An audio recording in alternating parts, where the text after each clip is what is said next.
morning, everyone, and welcome to World Water Day, a solutions-driven workshop on climate impacts on freshwater, co-hosted by the Office of the Provost and CFAL York in partnership with the Dudley Institute for Global Health Research. My name is Sapna Sharma. I'm a professor in the Department of Biology at York University, and in conjunction with Adil Baran from the Department of Philosophy and Associate Director of CFAL York, we will be your co-conveners for today's workshop. First, as we are not all gathered in the same space, we recognize that this land acknowledgement might not be for the territory that you are currently on. We ask that if this is the case, you take the responsibility to acknowledge the traditional territory you are on and the current treaty holders. We would like to recognize that many Indigenous nations have longstanding relationships with the territories upon which York University campuses are located that precede the establishment of York University. York University acknowledges its presence on the traditional territory of many Indigenous nations. The area known as Tekaronto has been caretaken by the Anishinaabe Nation, the Haudenosaunee Confederacy, the Huron-Wendat, and the Métis. It is now home to many Indigenous peoples. We acknowledge the current treaty holders, the Mississaugas of the Credit First Nation. This territory is subject of the Dish with One Spoon Wampum Belt Covenant, an agreement to peaceably share and care for the Great Lakes region. As a land acknowledgement is merely a starting point, I'm taking the time to reflect, learn, and read about the inequity around access to clean fresh water for marginalized communities in Canada and around the world. There is a fantastic University of Alberta Indigenous course available through Coursera, in addition to workshops on Indigenous engagement at York University and beyond, from which we can begin to learn. My hope today is that we will begin to understand the scope of the issue from a panel of international leaders and also take the time to reflect on next steps forward and potential solutions to mitigate inaccessibility on climate of clean water in Canada and worldwide, particularly during this time of rapid environmental change. I've learned that action plans to learning and supporting Indigenous communities are integral in addition to the land acknowledgement. To that end, I've donated to Water First, a charity addressing water challenges in Indigenous communities through education, training, and meaningful collaboration in honor of this event and the land acknowledgement that we did today. I encourage you to share resources within the chat box that have been helpful to you within your learning. And now, to kickstart our event, I would like to welcome Dr. Lisa Phillips, Provost and Vice President Academic of York University, to share her remarks. Thank you very much, Sapna, and thank you so much to our co-hosts, CFAL York and the Dudley Institute for Global Health Research. I am just thrilled to see all of you coming together today to work in partnership, local and global experts on one of our most pressing global challenges, the impact of climate change on the planet's freshwater supply. This is my first chance to attend an event of CFAL York, and so that's doubly thrilling for me. And I think that at an event like this, there's a real opportunity to form relationships and partnerships that are going to help us collectively to advance key aspects of the United Nations Sustainable Development Goals. And I think everyone who's attending today, and thank you for coming, thank you for making time to participate and share your expertise, your knowledge, your ideas. I think that people are very aware that this is a top commitment to elevate and enable contributions to the UN SDGs top commitment at York University, along with many other growing number of higher education institutions around the world. Our university academic plan has 6 academic priorities, but it also includes a commitment to answering the call on the SDGs and really trying to showcase and bring people together where they are working on areas related to the SDGs. So this event is perfectly designed to facilitate that. The work that's happening here today, and I want to thank the organizers profoundly, because I think this is the kind of event that is a catalyst for change. It really demonstrates how we can work together to create positive change for our communities, which is a key promise that York University makes as part of our mission. And I want to hand it over now to Professor Sapna Sharma, and just say a word about the fact that Sapna stepped forward to become one of our inaugural Provostial Fellows this year. And the Provostial Fellows program was designed really to try to engage our collegium in providing additional capacity to advance and accelerate progress on some of our UAP priorities, including the SDG challenge. So it's been just an absolute delight to work with Sapna and watch what she's been able to do with a little bit of time and a small budget to really, bring people together around this particular SDG. So thank you, Sapna, for all your work, and I turn it back to you. Thank you so much, Lisa. And thank you so much for the support during the Provostial Fellowship. For any professors out there, I would highly recommend this program. And I think the call for applications just opened. So just to start off, I just want to put into context where we are on freshwater. So access to clean fresh water is essential for human survival. We rely on water for hydration, food production, sanitation, and transportation. Yet freshwater in lakes, rivers, and groundwater accounts for less than 1% of the global world supply. Over 2 billion people worldwide do not have access to clean, safe drinking water in their homes, contributing to about 3.5 million deaths annually. And the United Nations has declared that access to clean fresh water is a basic human right, where the Sustainable Development Goals Target 6.1 has called for equitable access to safe and affordable drinking water by 2030. Canada is a country with over 9 million lakes. We hold, I believe, we're the country that has the most number of lakes in the world, and we hold 20% of the world's freshwater supply.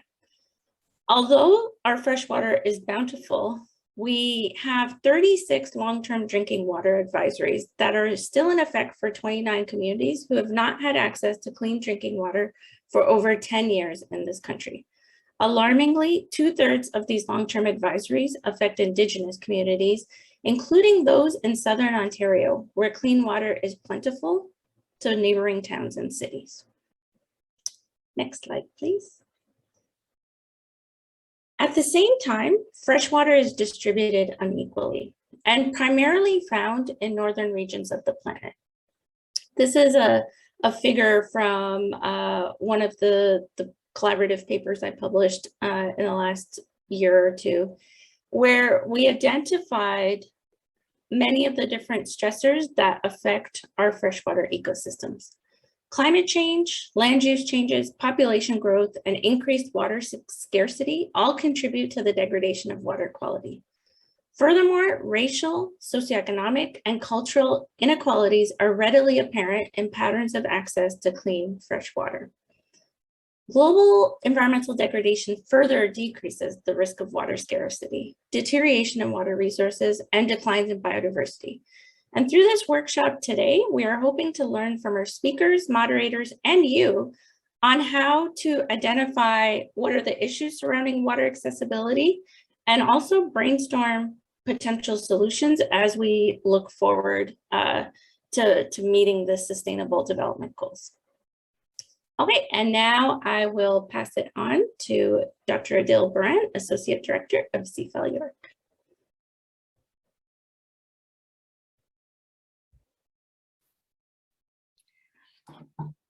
Thank you, Sapna, for an insightful overview, and my thanks to Professor Phillips for the warm provostial welcome. At CFAL York, we are delighted to co-host this event in partnership with the Dudley Institute for Global Health Research. CFAL York is an UN-affiliated international training center serving as a hub for knowledge exchange and capacity building among government officials, the private sector, academia, and civil society. The center is part of a global network of CFAL centers across all regions of the world.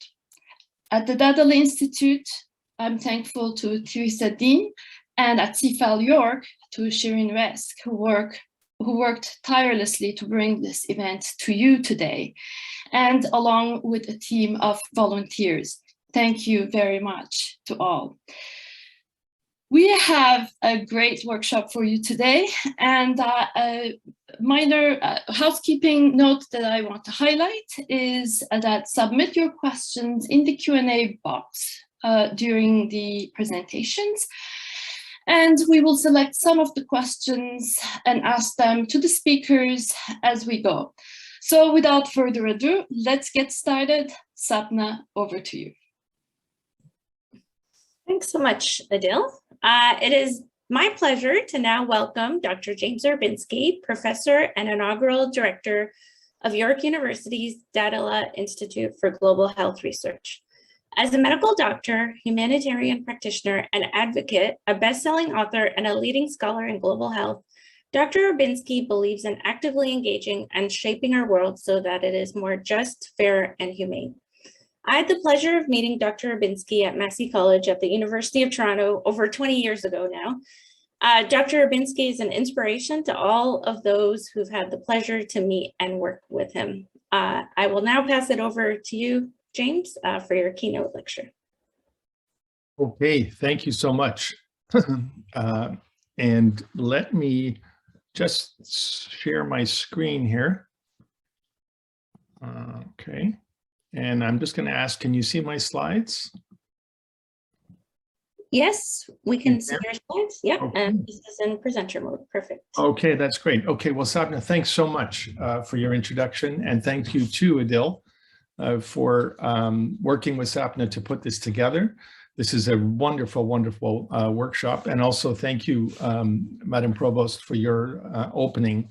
The initiative that your office has started around the SDGs is a wonderful initiative, and I do note for other York professors who may be present that there is a call now for additional applicants for the Provost Fellowship Program in the SDGs. I would strongly encourage people to apply.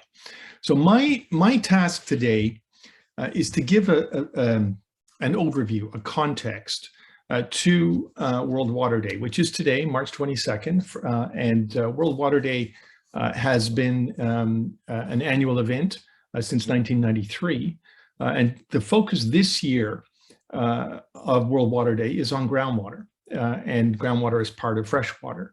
Now, our effort today is to really take a solutions-driven approach to examination of this problem, of the challenge of access to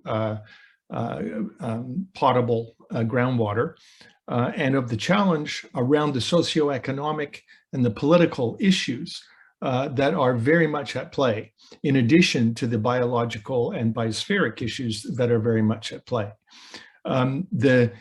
One of the initiatives that has emerged now at York around CFAL and the Dudley Institute is a focus on nature, climate, and people. And Adil has led that process and continues to lead it, and has had an enormous impact and an enormous presence, I might add, at the COP process over the last couple of years, and has brought a particular perspective to our approach to engaging solutions-driven approaches to major challenges of the global commons as defined through nature-based interventions. At the Dudley Institute, what we try to do around global health is we try very much to take a critical problem-solving approach, one that's focused on greater equity, greater effectiveness, and on greater excellence in research, policy, and practice as it affects global health. So this workshop is very much in keeping with the kind of work that we do at the Dudley Institute. And what I'm going to do over the next 20 minutes or so, excuse me, is draw on some of that work to try to illuminate the broad context variables and a broad context view of what are the causes and conditions that are at play in creating major issues around access to potable water for the world's population. And I'm hoping as well, really to just bring us to a point where we recognize that we need fundamentally a different approach and a different story, if you will, to how we view ourselves in relation to each other, and how we view ourselves in relation to our biosphere. I think what Sapna has done in the last minute or two is given us some very strong, very clear background. I'm not going to repeat it. I was going to actually go through that, but I don't think I need to. Sapna has done a very, very nice job. And I think the bottom line is that what is absolutely clear is that water is precious. It's a precious, precious resource. And it's also central to the very process of life, human life and all life. It is precious in the sense that it's also precious in the sense that it's extremely rare.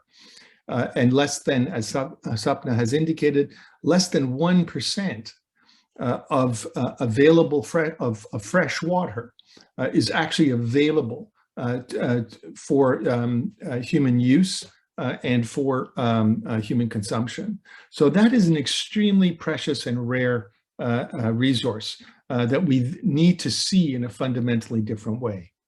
We live, as the slide shows, we live in a world of complex systems, and our hydrosphere, or water, is just one component, but a vital component to the complexity of the complexity of the system within which we have emerged as human beings and within which we exist as human beings. And that complexity has many, many dimensions to it. And it's not a complexity that can be denied or that can be excessively simplified or reduced to simple linear relationships.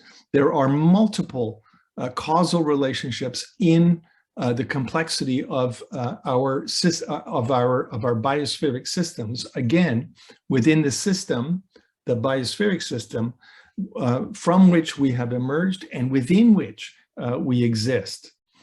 Part of that complexity is human activity.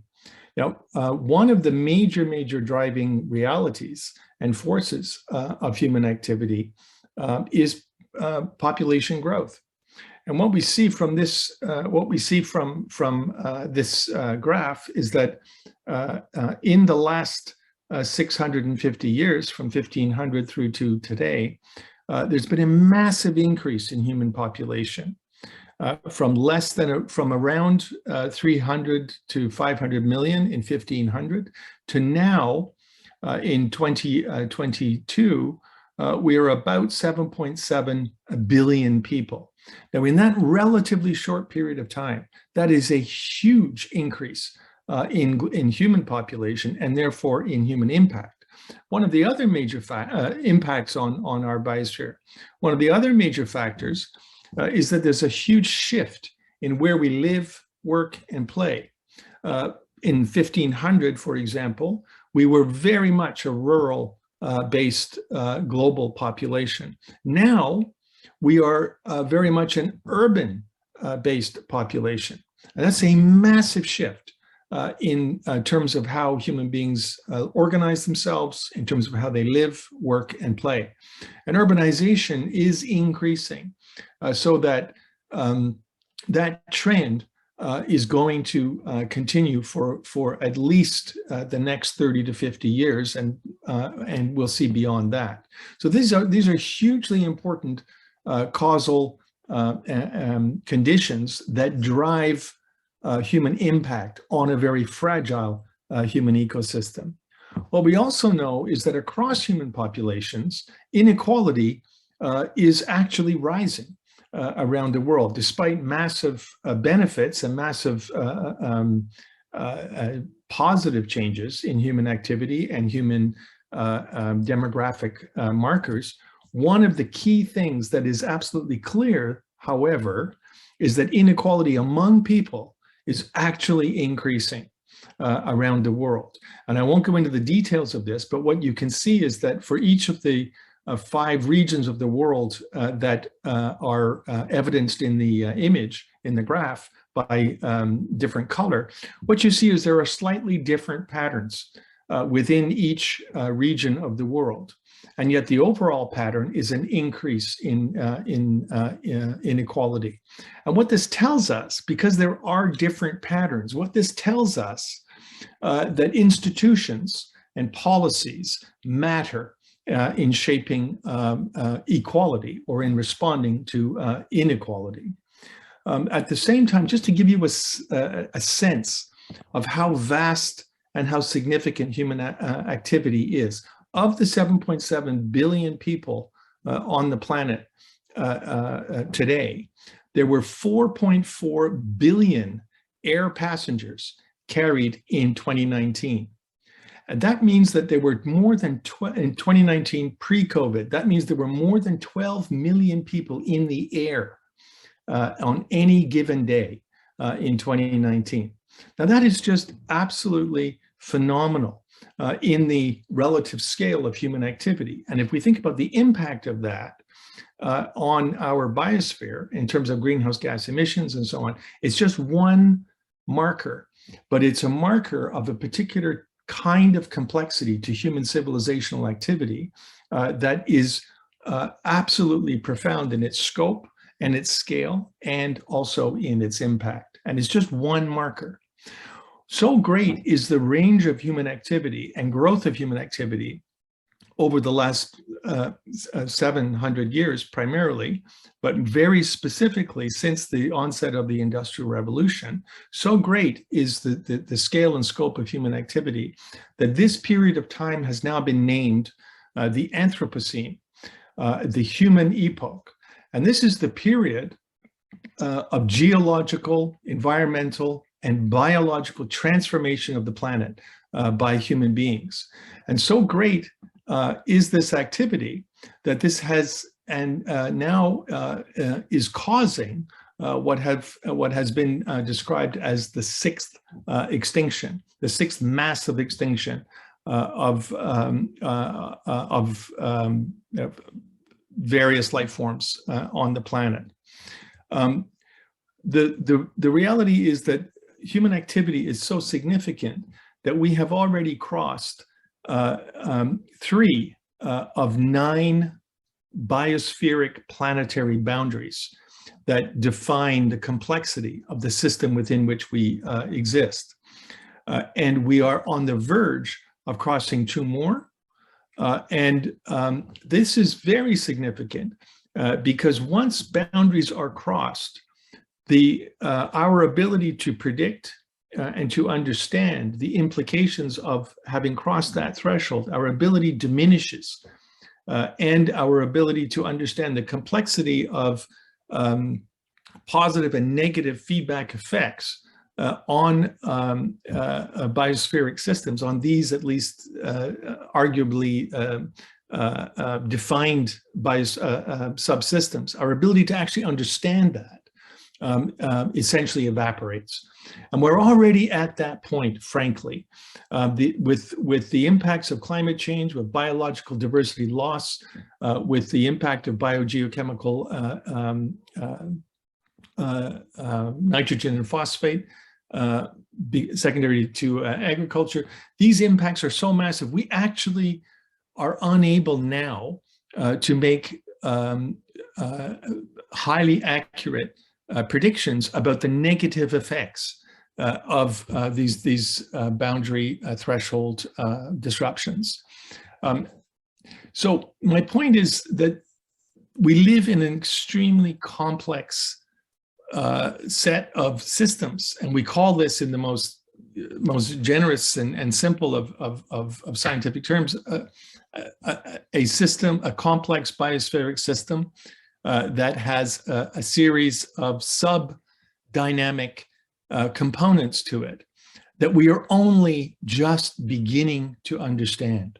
Now, one of the major impacts that is very much at play in terms of this complex system is the impact of climate change. Now, climate change is a major driver of significant disruption to this complex system. We see from this graph that there is a very significant increase in greenhouse gas emissions since essentially, since essentially the onset of the Industrial Revolution.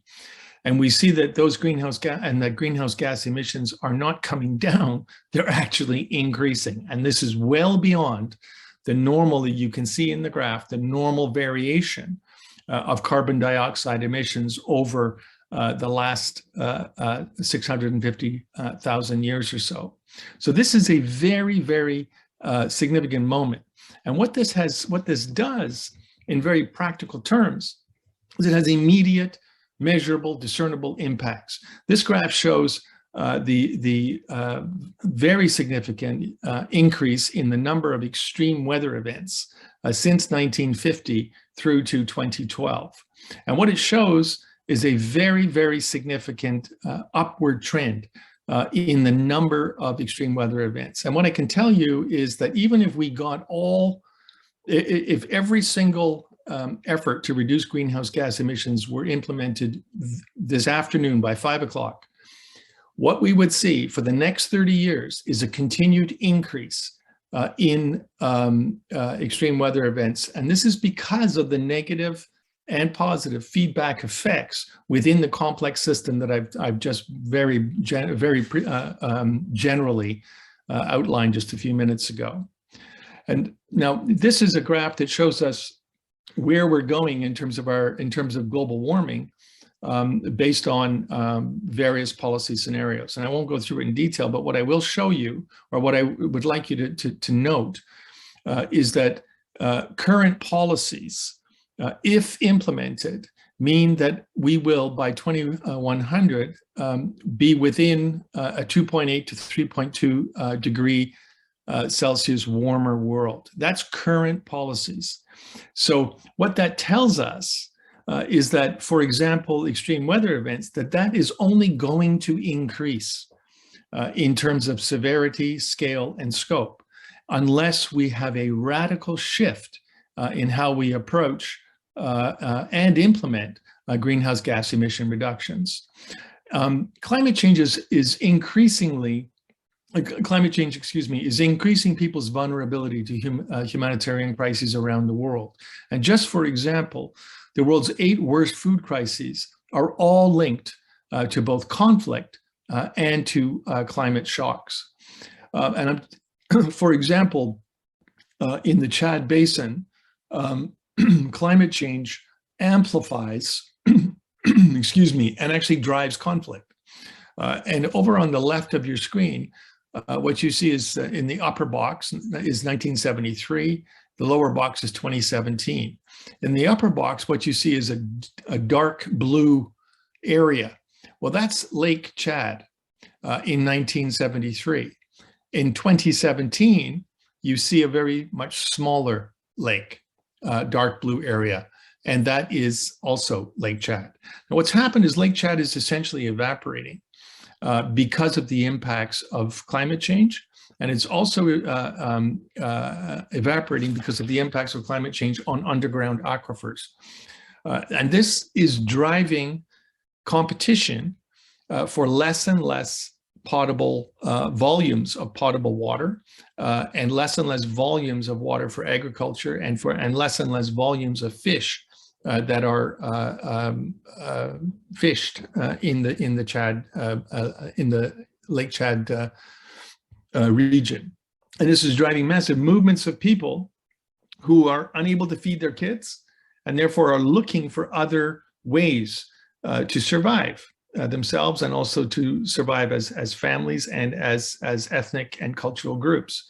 And this is driving major conflict and major humanitarian crises in the region. And in the context of unstable states, and in the context of poor governance, and in the context of decolonization, and let's remember that the vast majority of the developing world were colonial states until just after World War II, which is not a very long time ago, which is 72, 75 years ago. So in that context, in the context of weak states, climate change impacts drive increasing instability, and with increasing instability, we have humanitarian crises and massive humanitarian need. We also see major changes in food insecurity, and also in terms of emerging and re-emerging infectious diseases. And there's a worsening dynamic between fragile states and climate change impacts. And that dynamic produces war and displacement, food insecurity, and emerging and re-emerging infectious diseases. And what we see is that floods, droughts, disasters, food insecurity, these are affecting the poorest countries most severely.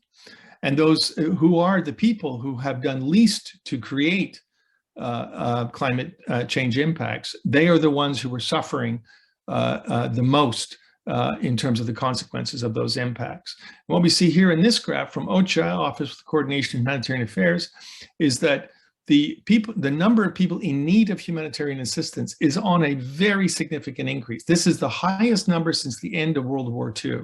And this graph shows us very clearly what the trend is. It's an upward trend that is unlikely to reduce over the coming years in the face of the kind of issues that I'm pointing out. The fight against the climate crisis is the top priority for the 21st century. And those aren't my words, those are the words of the Secretary General of the United Nations. You'll be unsurprised to think or to see that I think he's right. And one of the things that we're trying to do, excuse me, at the Institute is take a particular perspective on the relationship between human civilizations and natural systems. And this is important because it helps us understand, and it also helps us create adaptive interventions that can help individuals, communities, governments adapt significantly and meaningfully to the impacts of climate change on water, on the various subsystems that are part of our biospheric system. But I think it's really important that we that it is recognized that we are dependent on the biosphere. This is not a symbiotic relationship, and nor is it an interdependent relationship. Once we recognize that we are dependent on our biosphere, then within that clarity, there are interdependent relationships. But the biosphere and life has emerged in a full panoply of complexity, and it will survive. Life will go on. The question is, will we? Life has its own drive. It has, and our biosphere is the place within which life has emerged, including us. And it's also the place within which we continue to exist. And if we alter it to the point that it is unable to sustain us, then that is that will mean that we will not continue, but it does not mean that life will not continue. So I think it's quite important that we recognize that we are fundamentally dependent on our biosphere, and that once we recognize that, there is a series of interdependent relationships within that defined dependency. And I don't think that's actually a subtle point. I think that's an extremely important point in terms of how we think about the future. Now, some of the things that we're doing and engaged in at the Dudley Institute particularly around water, we're developing an agent-based or a systems dynamic modeling approach to the health impacts of climate change in Malawi, in the Chilwa Basin. And the dynamics there are such that the Chilwa Basin is essentially evaporating, much like the Chad Basin, although there are certain hydrologic dynamics and hydrologic systems dynamics that are different. The net effect is that the Chilwa Basin is shrinking, and that is having massive impacts on the health of human beings who live around the Chilwa Basin, and massive impacts in terms of infectious disease, in terms of food insecurity, in terms of disaster risk reduction and preparation, and in terms of social, political, and economic stability. And what we're trying to do is develop a modeling simulation tool that can assist community, governments, and NGOs to adapt effectively, so that they're able to reduce the health impacts of climate change in the Chilwa Basin. You'll hear a lot about this, I hope, from Imran in the next little while. But this particular project is focused on chemical water and quality as it affects malnourished children. And this particular project looks at mineral and electrolyte concentrations and their impacts on therapeutic feeding in famine situations. And what we see, or what we see and what we've been able to identify, is that there is at least an association between climate change and its impact on mineral and electrolyte concentration in water. And we believe that this has a very significant impact on the therapeutic impact of supplementary and therapeutic feeding in famine situations. So we're looking very specifically at this. We're also, again, Imran is leading this, we're looking at, and we have developed, in fact, safe water optimization tools, which essentially use artificial intelligence or machine learning and apply it to existing data sets so that we're able to understand how much chlorine to put in your bucket or in your 500,000 liter bladder tank, so that you can reduce the probability that you will be exposed to waterborne infectious diseases. This is particularly important in internally displaced or refugee camp populations, which is where we are focused, because of an extremely high risk of waterborne infectious diseases in such settings. We're also looking at the impacts of encroaching salinity on sea level rise and encroaching salinity in Bangladesh along the coastal region, and trying to define clinical public health impacts. And so some of the things that, excuse me, that one sees: increase in hypertension, increase in spontaneous miscarriage, possibly an increase in certain types of cancer that are associated with higher saline content of water, and that is driven by rising sea levels and the encroachment of that salinated water into underground aquifers that human beings typically rely on for their potable water. We're also looking at the interaction between rising, excuse me, increasing salinity and the relationship to previously contaminated groundwater and groundwater that has been contaminated with arsenic. This is a major problem in Bangladesh, and it's also a major problem in at least 7 other countries. More than 100 million people are affected. Bangladesh, around 20 million are affected. 20 to 50 million are affected. And we're trying to understand, or beginning to understand, or trying to begin a process, a research process, to understand the relationship between salinity and arsenic contamination. I will point out that there are many interventions, many things that you can do to practically address these kind of issues. And deep well drilling and access to deep aquifers, for example, is an extremely important approach to reducing exposure to arsenic contaminated groundwater. There are many issues around that, many social, economic, political, agricultural issues around that, but the complexity does not belie interventions and does not belie meaningful approaches to problem solving. One of the other things that we've been looking at, and very significantly and deeply engaged on, is COVID-related clinical public health interventions using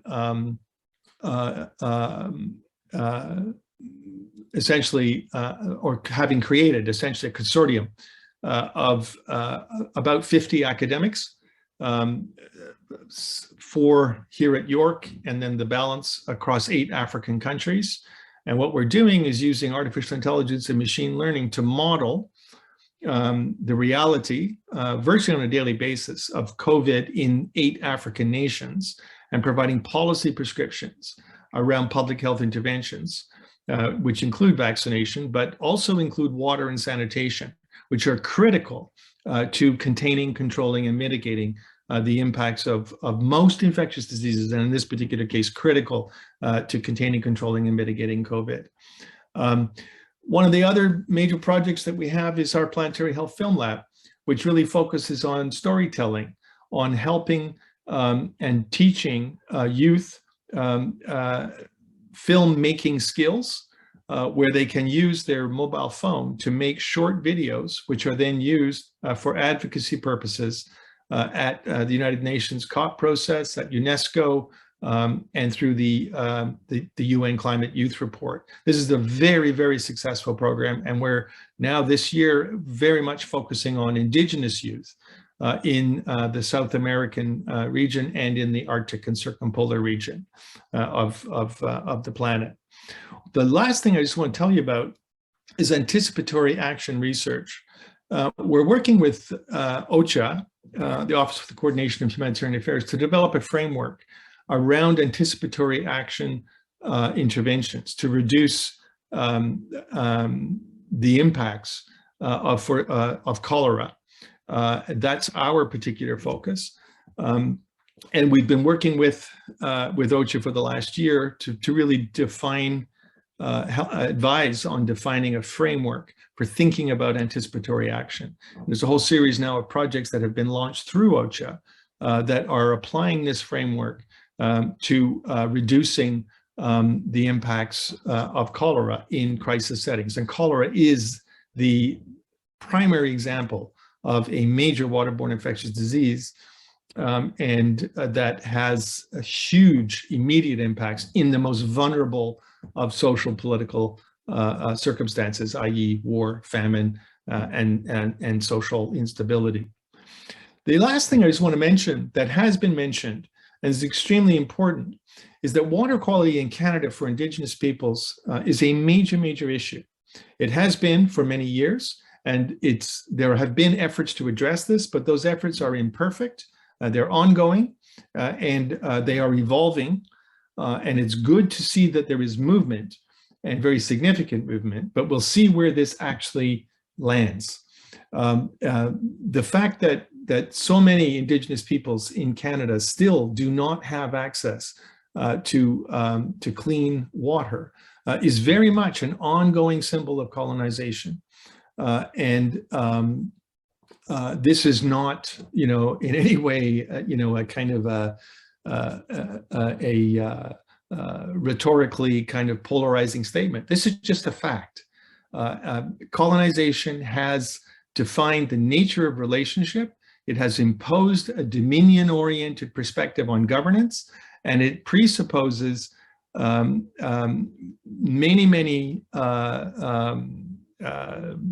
approaches or many perspectives on Indigenous competence that are just wrong, and need on Indigenous people's competence that are just fundamentally wrong. And the approach to addressing this issue must begin with a very much a new relationship, a new way of understanding, and a new way of being in relationship between settlers and Indigenous peoples. And it's a major, major challenge, and it is the challenge of the day. And the challenge that very practically through the issue of access to water, that challenge can be meaningfully addressed. The last thing that I want to highlight is that we're part of the Lancet Commission on Arctic, Indigenous, and Northern Peoples' Health. This is a commission that's now been running for about a year and a half. And this is very much rooted in Arctic and circumpolar Indigenous peoples' perspectives on planetary health and wellness. It's a very particular perspective, and it is one that honors Mother Earth as the place within which and from which human beings have come and may continue to be and to exist. The commission will report in probably about a year, if not sooner, and I'm very much looking forward to that outcome. It's a commission. This particular commission is the executive committee, which is shown here on the slide. Executive committee is virtually all Indigenous. They have a few people who are non-Indigenous who are advisors. I'm one of them. And it is a really, really powerful and incredibly effective group of people. And I'm very much looking forward to the outcome. There has been, actually, we just released in the last couple of days, a wonderful paper in the Lancet Planetary Health on the determinants of planetary health from an Indigenous perspective. And this is a consensus paper, and I would strongly urge people to take a look at this. It's a beautifully written paper with really powerful insights. And I'm not going to go through this, but what you can see simply from the diagram is that this is a very different way of thinking. And this is, not only is it very different, but it's also incredibly powerful. And with that, I'm going to just close by really just reminding us that we're part of one living system on our planet. And we are part of life. We are not the center of life. We are part of life. And the idea that we're above nature and that we have dominion over it,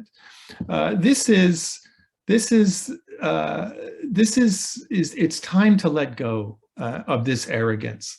It's time to let go of this very dangerous view that is actually rooted in ignorance. And this is why the research that Adil and Sapna and others, and I hope that will come from this workshop, this is why this research is so important, is that research illuminates. Research shows us a different way of seeing, and it helps us overcome ignorance. And it also helps us engage with a more humble and far less arrogant approach to our presence on this beautiful, beautiful biosphere, and our presence in this beautiful biosphere. We are part of nature. We depend on it for our very being. I very much hope that in terms of water and this particular workshop, that we are able to illuminate through research collaborations, better understandings and better engagement with a new way of being and a new way of approaching water. And that we do that from a critical problem-solving perspective that's focused on effectiveness, on equity, and on excellence. And with that, thank you. Over to you, Adil. Thank you very much, Professor Orbinski James. It is a pleasure to hear your insights, and thank you for the note about our relationship to the biosphere. The examples from 3 regions were especially appreciated, from Africa, Southeast Asia, and then coming to Canada, and especially your emphasis on the Indigenous peoples, communities in Canada in relation to water equity. Now, I'm tasked with asking a question. We have very little time, and I'm looking at the Q&A, and there is a question from Professor Basin. Don is asking the following question. You mentioned the challenge of adapting or being able to be adaptive. Please tell us when, why, and how the term adaptive management crossed over from ecology into other areas of practice and scholarship. For example, global and public health, humanitarianism, etc. And I guess there is a lot of porosity between disciplines, and the interdisciplinarity is also something that is done at the Dudley Institute. So over to you, James. Yeah, I think, Professor Beasley has asked a question, or actually put a finger on one of the key new approaches that we must engage in. And we can call it transdisciplinarity, we can call it open scholarship, we can call it many things. But what the challenges of today cannot be dealt with in the traditional either policy or academic silos. that have been created over the last essentially 200 or so years. Our challenges are such that we need new ways of thinking, new ways of understanding the complexity of variables that are at play. And that's kind of, I mean, in the most general way, that's sort of what I try to do in this talk, is just show people how complex this is, but from a very practical problem-solving perspective. And no one disciplinary perspective from an academic setting or an academic view is going to be able to deal with any one of these issues. And the same is true in a policy, quote unquote, policy perspective. No humanitarian organization, for example, MSF, an organization I'm very familiar with. MSF is not on its own going to be able to help assist children in therapeutic feeding settings where they're starving. They're not going to be able to assist those kids unless there are new tools, new understandings of the relationship between climate change, water quality, electrolyte, and contaminant presence or absence in therapeutic feeding centers. So it requires an open mind, right? It requires a willingness to work with others. It requires a willingness to see the value of other people's perspectives. And this is, in essence, I talk about humility and arrogance and in relation to our biosphere. It's the same in relationship to each other. Seeing that another person's view has value requires that you value the other person, right? And requires that you see the other person, that you see their basic dignity, and you listen as well as speak. You listen and you reformulate. This is the essence to me, this is the essence of a new story, whether it's interpersonal or whether it's transdisciplinary in terms of academic and policy perspectives. That, I think, is the essence, and that's the challenge before us. And those who meet that challenge and who engage, they are the people who will make really significant contributions for all of us.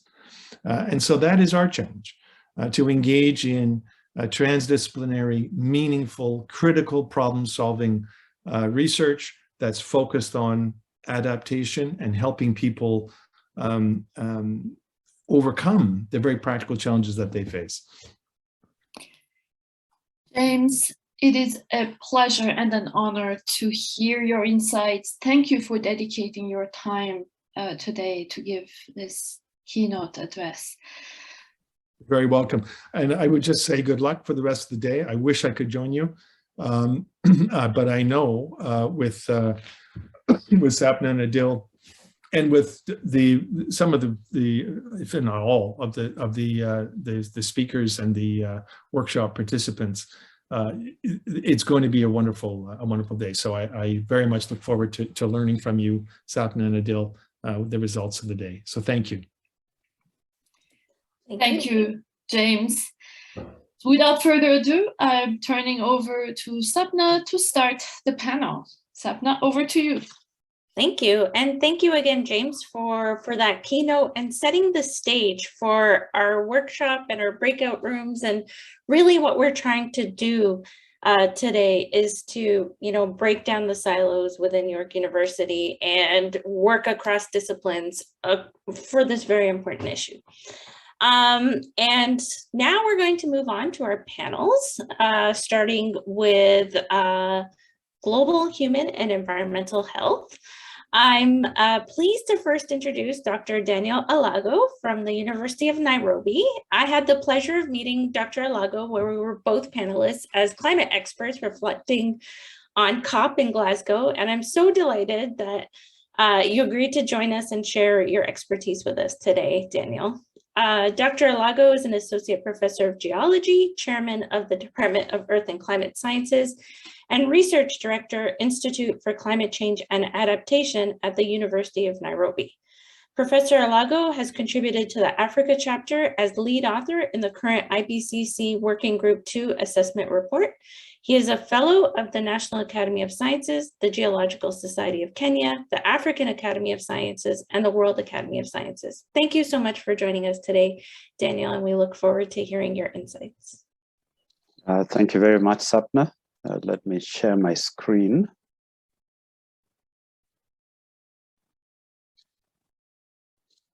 Okay, so I hope you can all see that. I'll be focusing on the issue of human and environmental health with a focus on Africa's lakes. All right, so Africa is a fairly large continent, 30 million square kilometers. And we can boast, like Canada, that we do actually hold a lot of fresh water. Greater than 25% of the world's available surface fresh water is held in Africa's Great Lakes. And those are basically in the eastern part of Africa, Lake Victoria, as you can see there, Lake Tanganyika, Lake Malawi, and Lake Albert, and some of the others in the Rift system.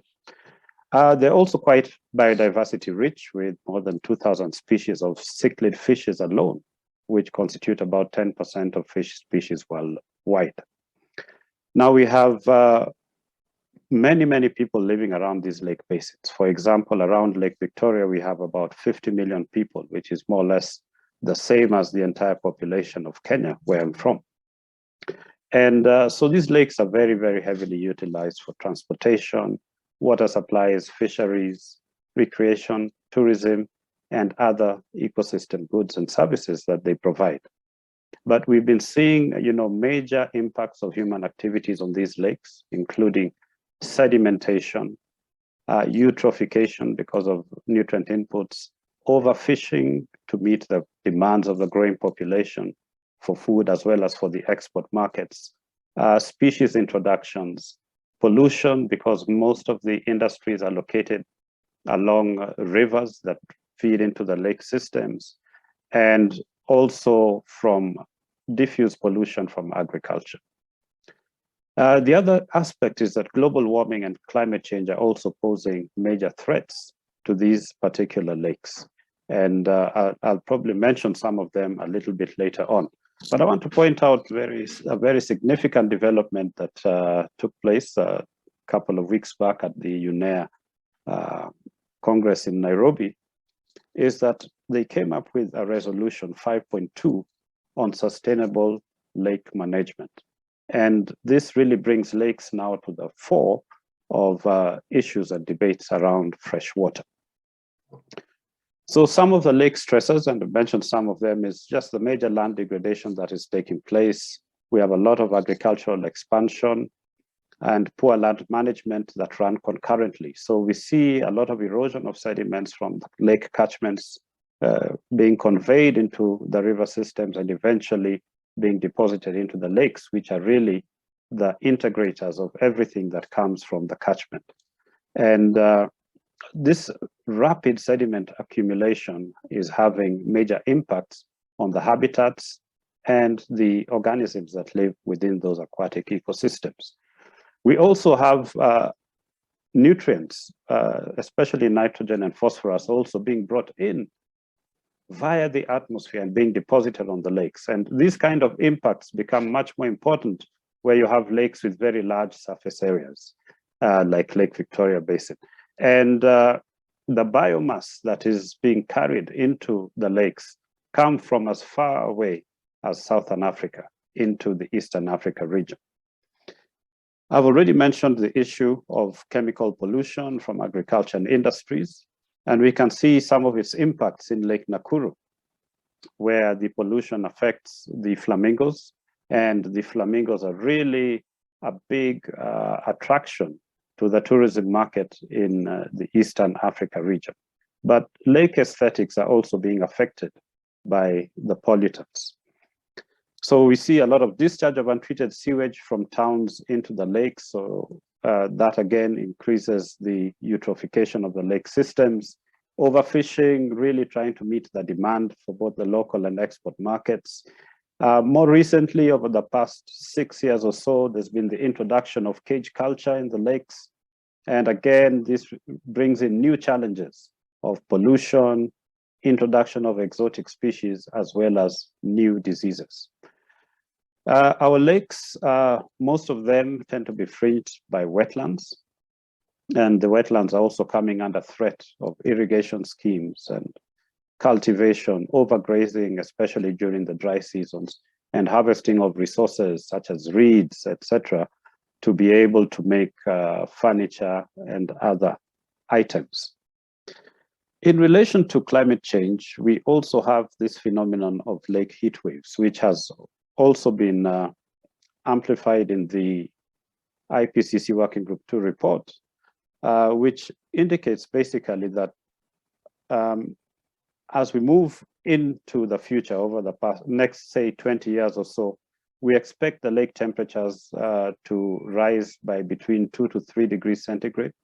That's in terms of heat waves that may occur, and you can imagine that these are going to cause a lot of problems related to nutrient exchange, to stratification, and to physiological stress to aquatic organisms that live in those particular lake systems. So the overall impact of these stressors is basically the poor lake quality that we see, eutrophication, very rapid changes in aquatic communities, reduced fish stocks, which affect nutrition and livelihoods, and also overall reduced biodiversity.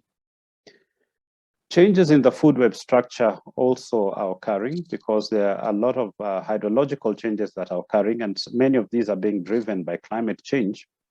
For example, we have seen in some lakes in the Eastern Africa region, very, very rapid rise in lake levels and sustained over the past 10 years or so. And these are changing the food web structure and the ecosystems within the lake.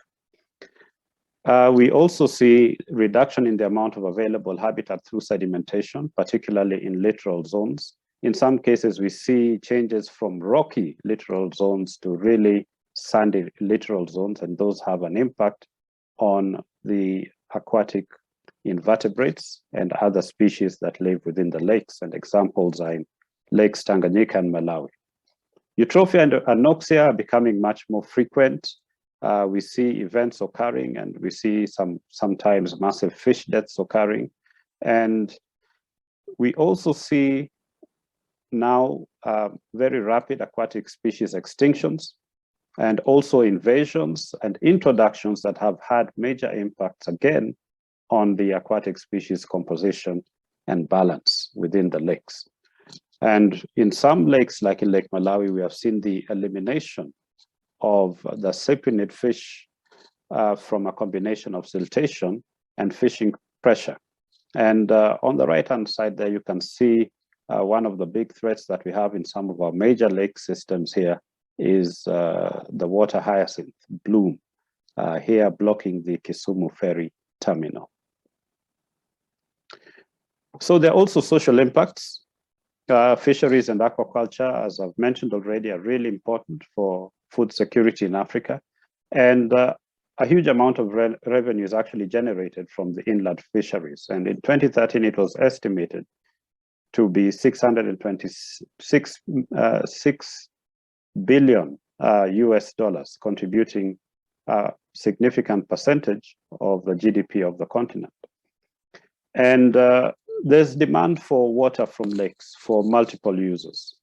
And so the hydrological balance of these particular lakes is also affected quite significantly, particularly for the smaller lakes, through abstractions.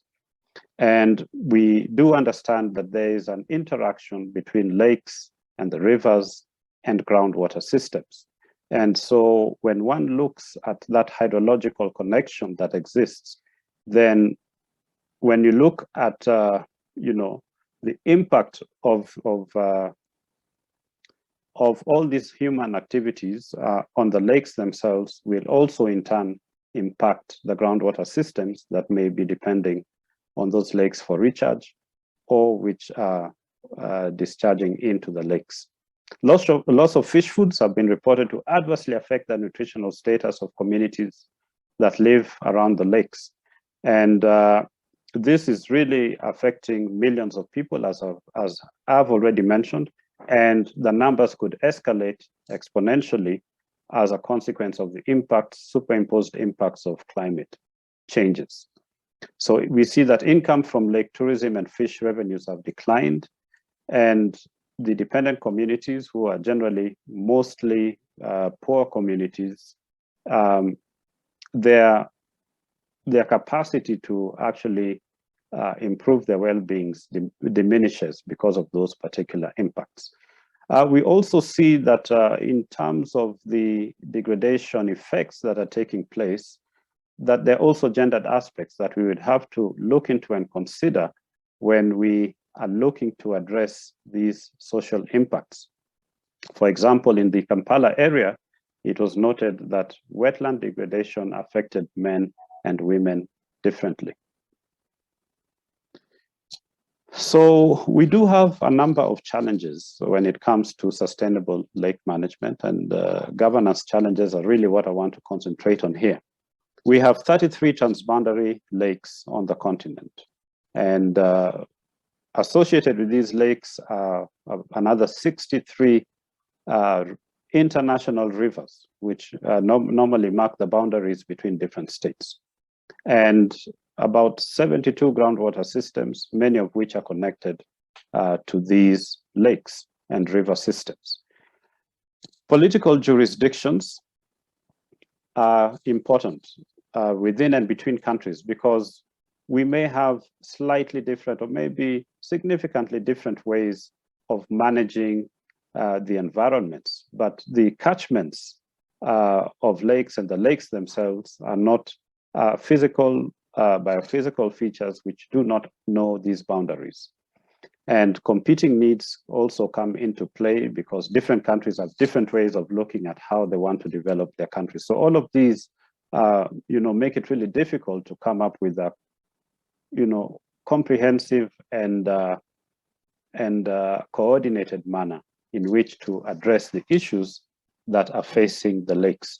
The other thing which has been mentioned by Professor Obinski is that is this issue of sectoral approaches to governance and management. And these are the kind of approaches that are not going to work today. We have to look at things from multi-sectoral perspectives. We need to have, look at things from the systems perspective, so that we are able to manage all these different issues under an umbrella that moves forward with an objective of actually achieving sustainable and healthy lakes. We also have the issue that different institutions in the same lake basin have overlapping or duplicating mandates. So there's reduced efficiencies here, and sometimes conflicting views about how to address particular situations or problems within the lakes. I've talked about the inadequate transboundary coordination, and structures need to be set up for that. But we also have generally low capacities to manage lakes and their basins, both within and across borders. And one of the reasons for this is because not so many young people are getting into the field of water science. And in fact, a study which was done a couple of years ago, we're seeing a general decline in that. And that's an area where we really need to work together to build capacity in again. Inadequate or ineffective decision support tools are also a major key, and this has been noted, and many institutions like the Nile Basin Initiative and others are working to develop such decision support tools that incorporate the aspect of risk-based management of the lake systems. And then lastly, there's low and uncoordinated participation by stakeholders. So many of the people who directly rely upon these lakes, and mostly these are the poor, these are the marginalized, these are the disadvantaged people, they need to be given the space to bring in their local knowledges, bring in their indigenous technologies, and they need to be empowered to be able to meaningfully participate in the proper management of these lake basins. Now, I'm a member of the International Lake Environment Committee, and we have been espousing the issue of integrated lake basin management as an integrated framework that provides for sustainable management and use of lake basin resources, and which also guides coordinated agency actions at the governance level. So the approach is basically anchored on 6 interrelated and supporting pillars, which are policies, institutions, participation, technologies, and finance. And in essence, it also incorporates integrated water resource management and also integrated river basin management principles and approaches in order to ensure that we have a balance between conservation and sustainable development of lakes and their resources. So in this sense, it's like a one system approach. And this kind of holistic and integrated approach breaks down the silos that normally bar really meaningful and effective solutions to the problems and challenges that we are facing, which are multiple in the lake basin systems. So this approach, the ILBM approach, was endorsed by a high-level African Water Ministerial Dialogue on the management of lake basins for their sustainable use, global experience, and African issues. This was held during the 11th World Lakes Conference in Nairobi in 2005. And now, some 17 years on, I'm very happy that UNEA 5.2 resolution on sustainable lake management has come up, as it offers now a sound basis for us to frame sustainable lake management globally. And within the context of the ILBM approach, we can become all-inclusive and therefore be able to deal and resolve with lake-related problems under, risks and uncertainties like high population growth rates, increased urbanization, especially along the shores of the lake areas, as well as climate change. Thank you.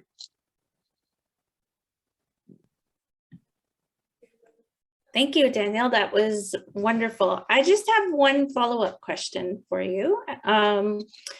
What is the role of climate variability, in particular floods or droughts, and how they affect drinking water supply for communities either in Africa or Southeast Asia? Okay, I'll address it from 2 perspectives, from the lake perspective, surface water, and also from the groundwater. So the Africa region faces a lot of variability in rainfall. So we have, the seasonal variability is very, very stark. And so we tend to have droughts and floods. And the impact of that, particularly on the smaller lakes, has been that the lakes can completely dry out. And if they dry out for a long enough period of time, people move in with their settlements and with their, they use the surrounding lakeshore areas for agriculture. And then at the next moment you get a flood, and all of a sudden all these investments are underwater. It's a big problem that is happening.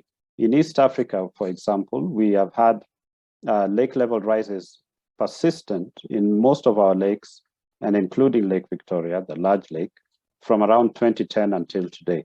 And many hotels, many hospitals, many schools have now come underwater. And roads and infrastructure have been destroyed. People have had to move to areas where they do not own any properties, any land. So it has had a significant impact. But the quality also changes a lot.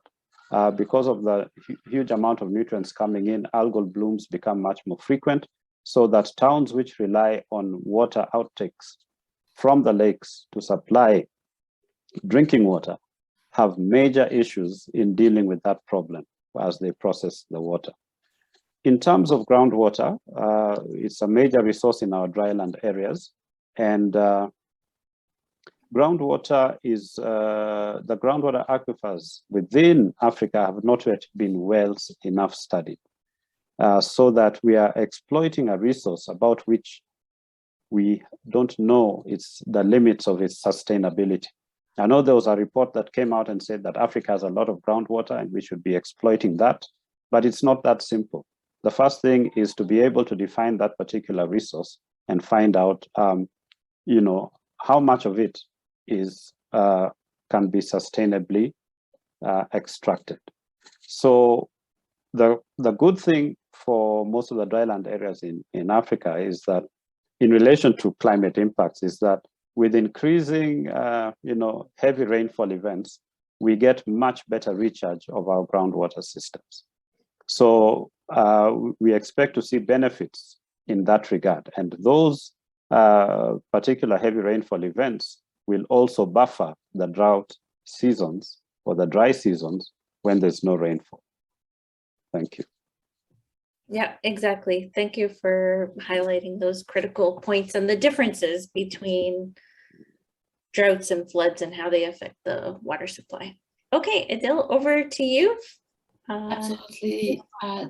Thank you, Dr. Olago. It is an honor to benefit from your expertise. Now I have the pleasure to invite Dr. Imran Ali from the Dudley Institute for Global Health Research. Imran, you are a research fellow in global health and humanitarianism within the Dudley Institute for Global Health Research, and you are also an aid worker, data scientist, and environmental engineer focused on humanitarian challenges at the intersection of environmental and public health. You worked in emergency responses and led operational research with Médecins Sans Frontières, Doctors Without Borders, and the United Nations High Commissioner for Refugees in South Sudan, Pakistan, Jordan, Rwanda, and Uganda. Thank you for joining us today. Imran, the virtual floor is yours.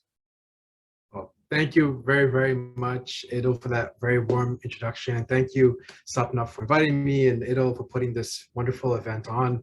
It's a great honor to be invited to speak a little bit about the research we're doing here at the Dudley Institute and share some of the work we're doing on water and health and humanitarian emergencies. So now, before I get started, I'm going to offer the traditional Zoom presentation greeting of, can you see my screen? Yeah? Okay, great. Thank you. And I want to thank Professor Olago as well for those comments around water quality, especially in lakes. And that's something I want to dive in on this presentation and look at the intersection of water quality and health in humanitarian settings. Yeah. Great. Okay, so, you know, most often when we think about the climate impacts on water, we think about it in terms of quantity. We think about it in terms of there being too little water in situations of drought. You know, that leads to famine, conflict, displacement.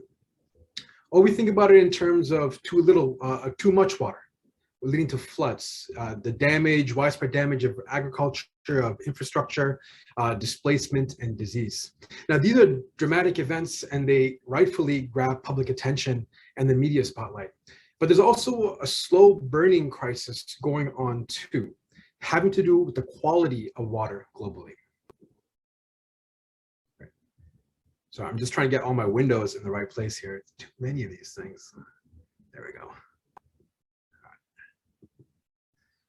So the World Bank put out a report in 2019, which brought together data on water quality globally and looked at its impacts for public health, economy, and ecosystems. And what they found in this report was that the impacts, which were already presupposed, are actually wider, deeper, and larger than they were previously known to be.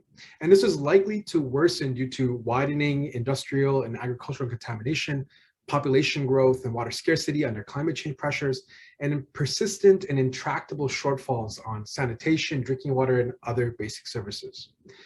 Now, we have been making a lot of good progress on the Sustainable Development Goals around water and sanitation. On SDG 6.1, on access to safely managed drinking water, we're up to about 75% of the global population having access to a safely managed service. This still far outstrips progress on SDG 6.2 on access to safely managed sanitation services.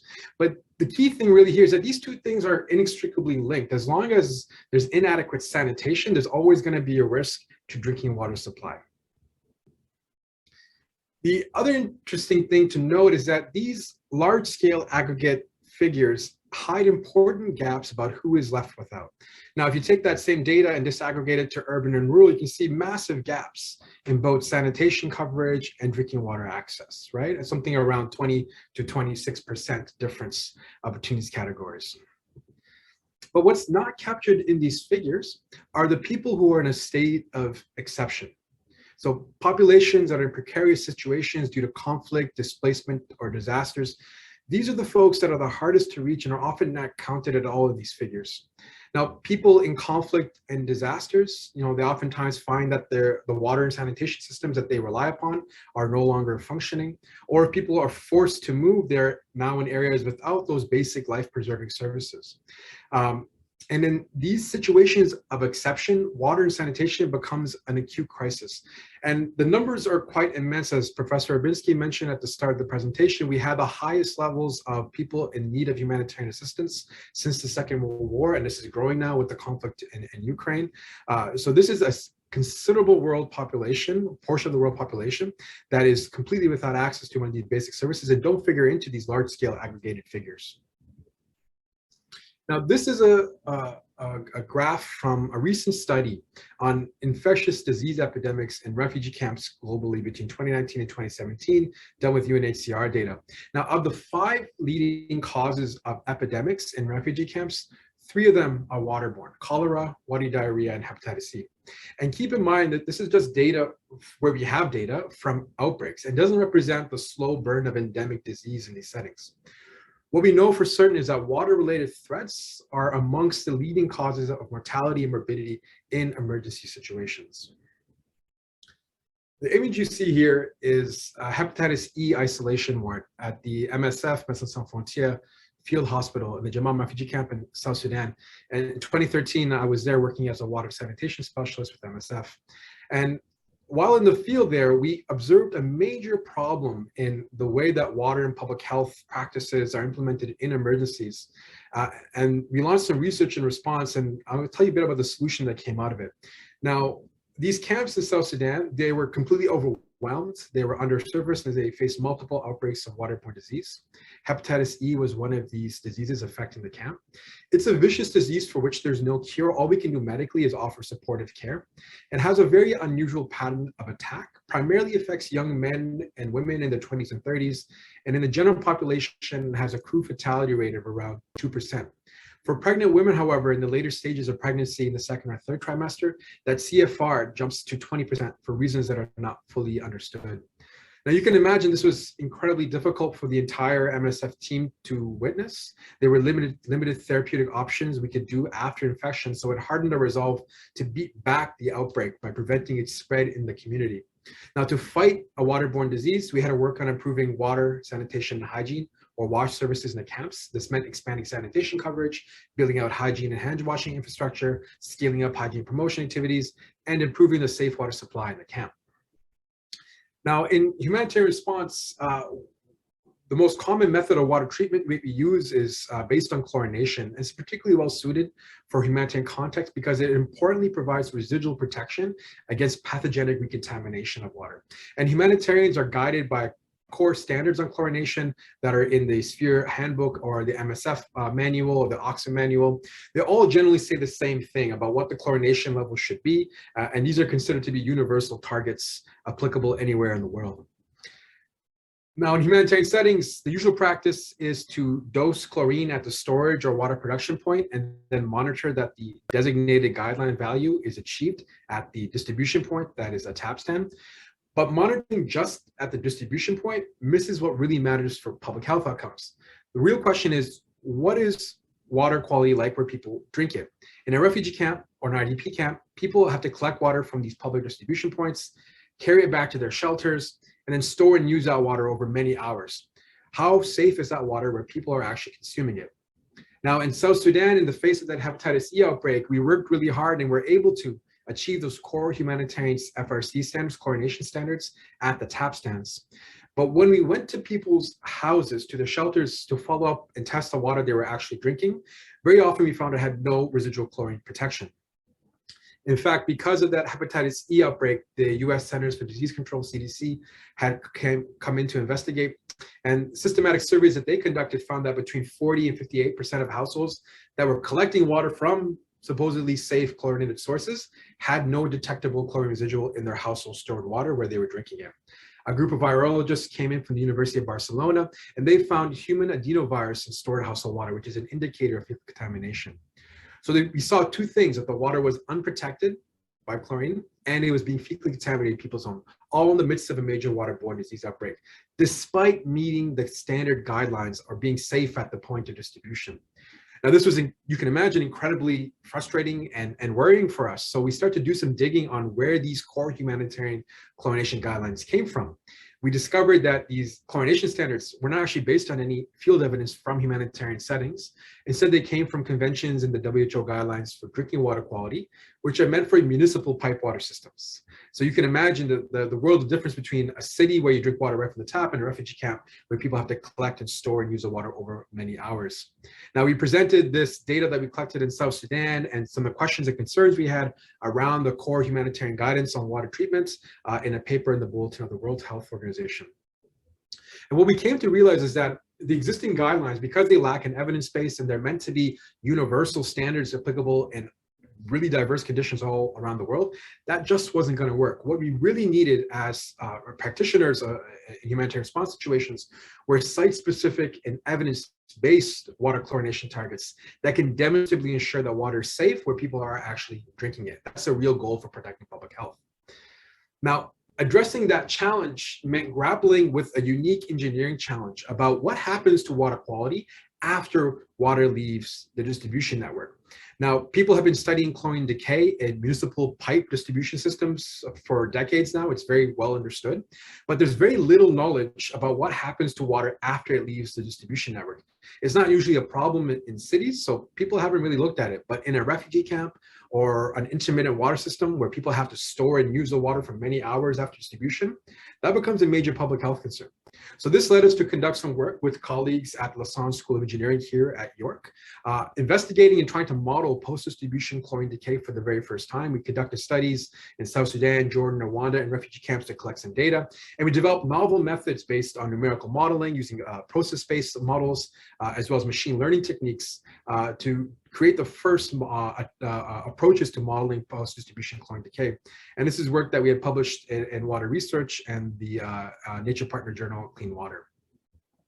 Now, doing the research, it wasn't enough. We had a core fundamental practice problem. So what we set out to do was to put these analytics on the web in an open source web platform, which we call the Safe Water Optimization Tool, and make this freely available to humanitarian responders, water system operators around the world. Basically, it enables people to upload their local water quality data, process it using our analytics, and generate a site-specific and evidence-based water chlorination target that ensures water safety for a specified duration of household storage. So it's actually safe for people are drinking it. We carried out an evaluation of the SWAT tool in the Cox's Bazar refugee camps in Bangladesh in 2019. I don't have time to go into all the details of the study here, but top line finding here was that the SWAT recommended chlorination target would double the proportion of households having safe water at the time of consumption compared to the status quo universal chlorination guidelines.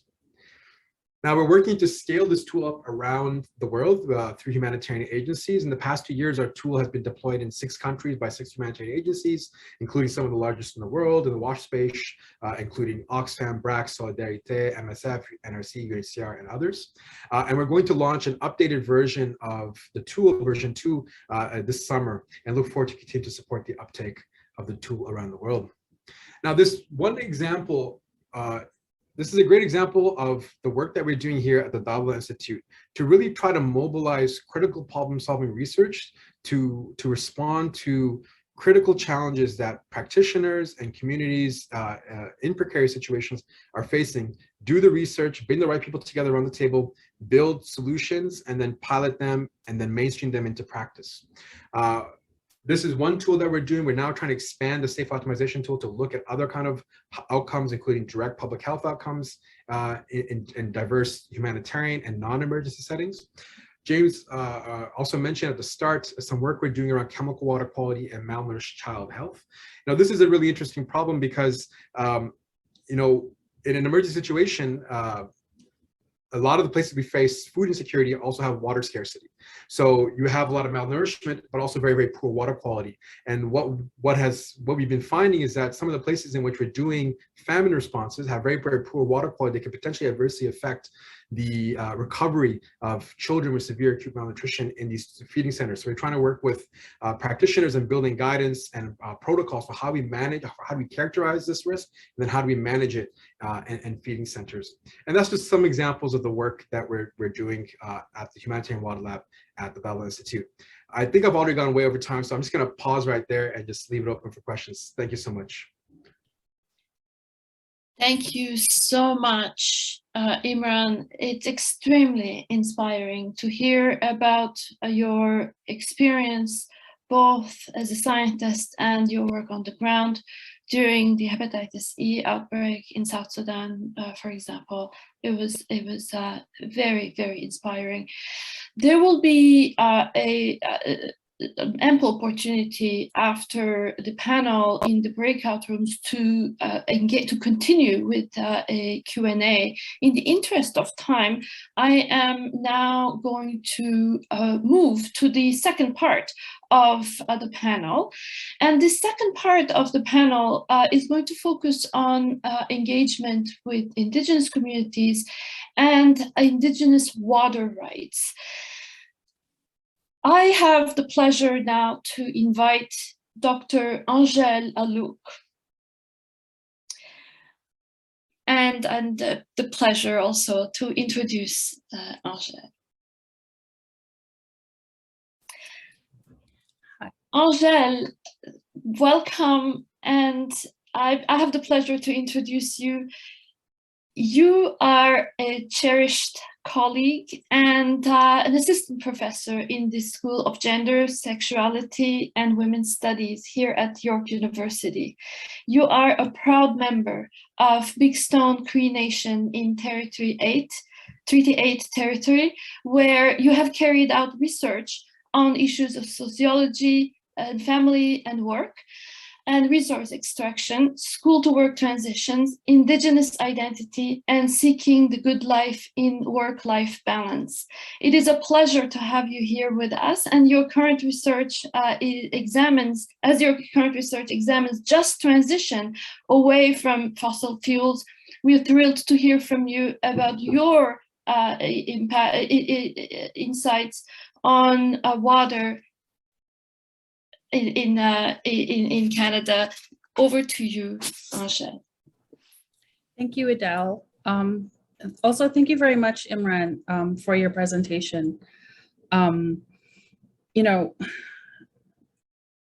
I feel so old to say this, but in the early 2000s, about 20 years ago, my first job, I as an undergrad, I was an intern for the First Nations Technical Services Advisory Group in Alberta, where one of my first jobs was to apply for federal and provincial funding under the Kyoto Protocol in order to obtain funds in order for the organization I worked for to train water treatment plant operators.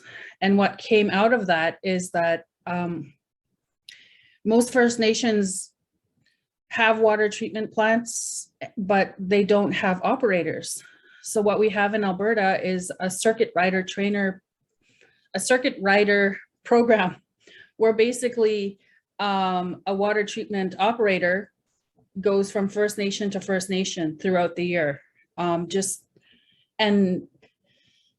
so, you know, I really appreciate the work that you've done.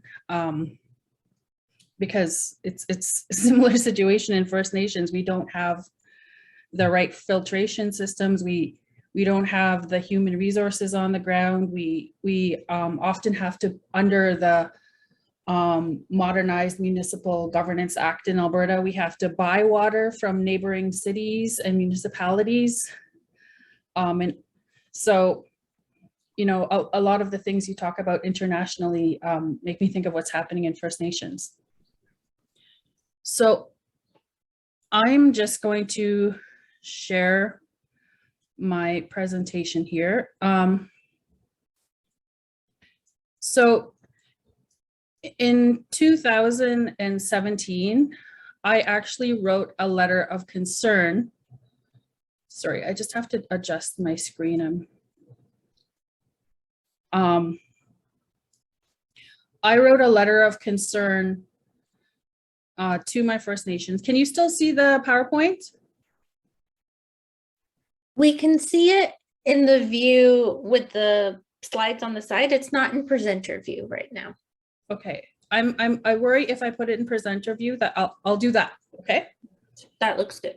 Okay, so in 2017, I wrote a letter of concern on the land rights and water rights of Big Stone Cree Nation. And I'm going to be reading parts of that letter today. And then I'm going to talk about my current work on a decolonial just transition in order to confront these issues. So I'm just going to read from my letter and then move to my presentation. So there is something happening underneath our feet. It will stop the rivers from flowing and the water from filling in the spring. We will lose our fish, our moose, and our traditional way of being. The problem is that Canadian Natural Resources Limited filed an application to utilize the groundwater near Reserve 166 in Sandy Lake near Big Stone Cree Nation. Husky Energy also filled out a similar application. The water will be stolen from beneath our feet.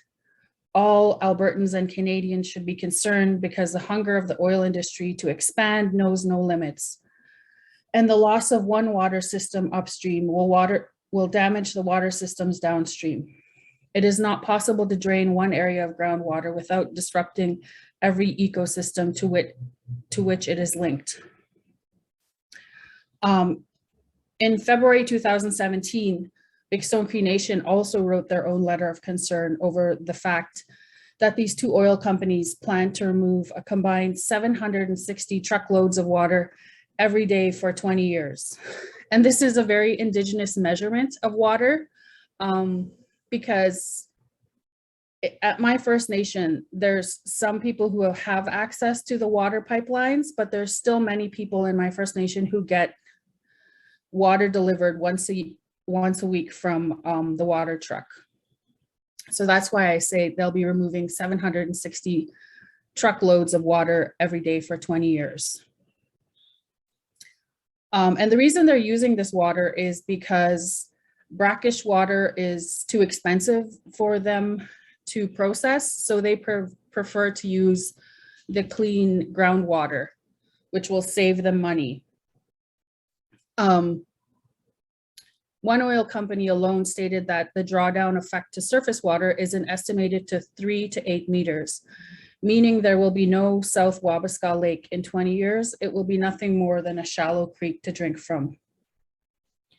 Treaty 8 members often proudly proclaim our agreement exists as long as the sun shines, the grass grows, and the rivers flow. If our rivers and lakes stop flowing, does this mean our treaty is null and void? Will we lose our homes, our ability to hunt, fish, and harvest? Will we lose the rights to self-determine the future of our lakes and rivers as a sovereign people? If you take water, you take our lives. At the time, this wasn't a new fight for my First Nation. We had been made aware of these possible applications in 2013 and 2014. In fact, in 2014, Big Stone had a peaceful demonstration to draw attention to the lack of respect and acknowledgements of our rights to economic development within our traditional territory. In 2017, our chief at the time wrote a letter to the Minister of Indigenous Affairs with the same concerns. Then in March 2017, our First Nation began setting up tolls and wanted to ban multinational corporations from the traditional territory. But what ended up happening is the Minister of Indigenous Affairs came, smoothed things over with our chief and council and with the oil companies, and they were allowed to continue taking from our land and from our water. And so that's what happened at my First Nation. As far as I'm aware, after speaking to the Indigenous lands manager at my First Nation, these applications went through and they're using our water. They'll be using our water to produce bitumen. I'm just going to read from other parts of my letter.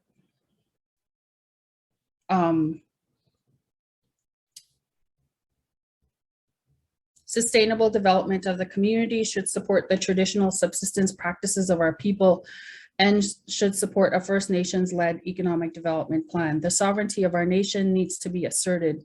For too long, we have allowed industry to bulldoze us with failed promises of economic development benefits to our community. As our leaders have pointed out to us, parts of our community are impoverished, and this is due to our colonial history.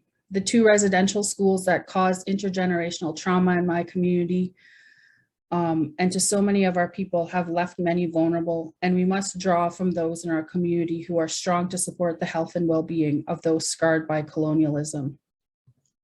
We also must not let industry tell us our only solution is oil and gas.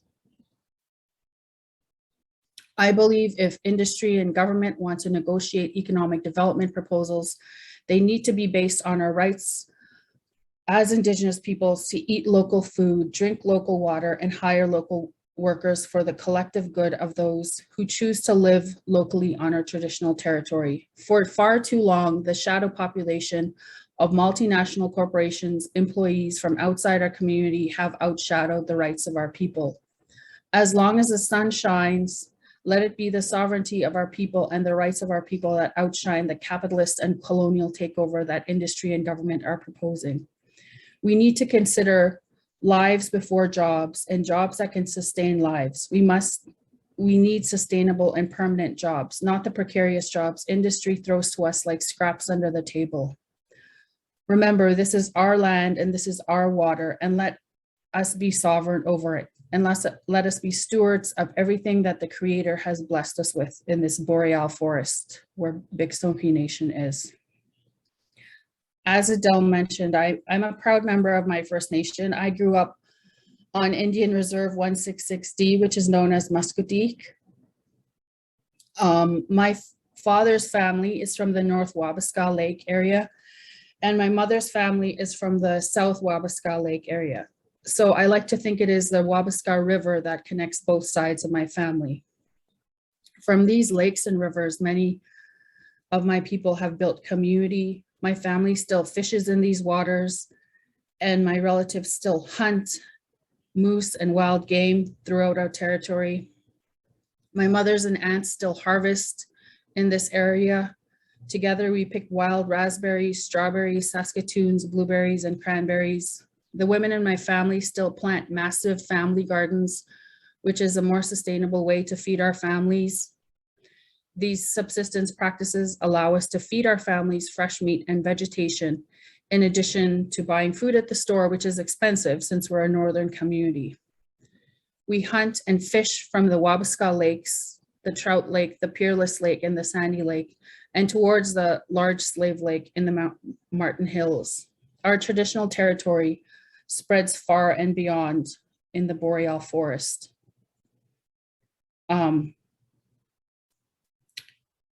My grandfather lived to be 82, and he hunted and lived off the land until the last year of his life. My family still practices a lot of subsistence practices on the land. Much of our culture is from the muskeg dwelling moose. My greatest childhood memories are of my gukum, my grandmother, and I beating by the window overlooking the lake. One of my greatest memories as a child is having a great feast at my maternal grandmother's home along the South Wabasca Lake in a large teepee, thanking the Creator for the abundance of food that we received from the forest.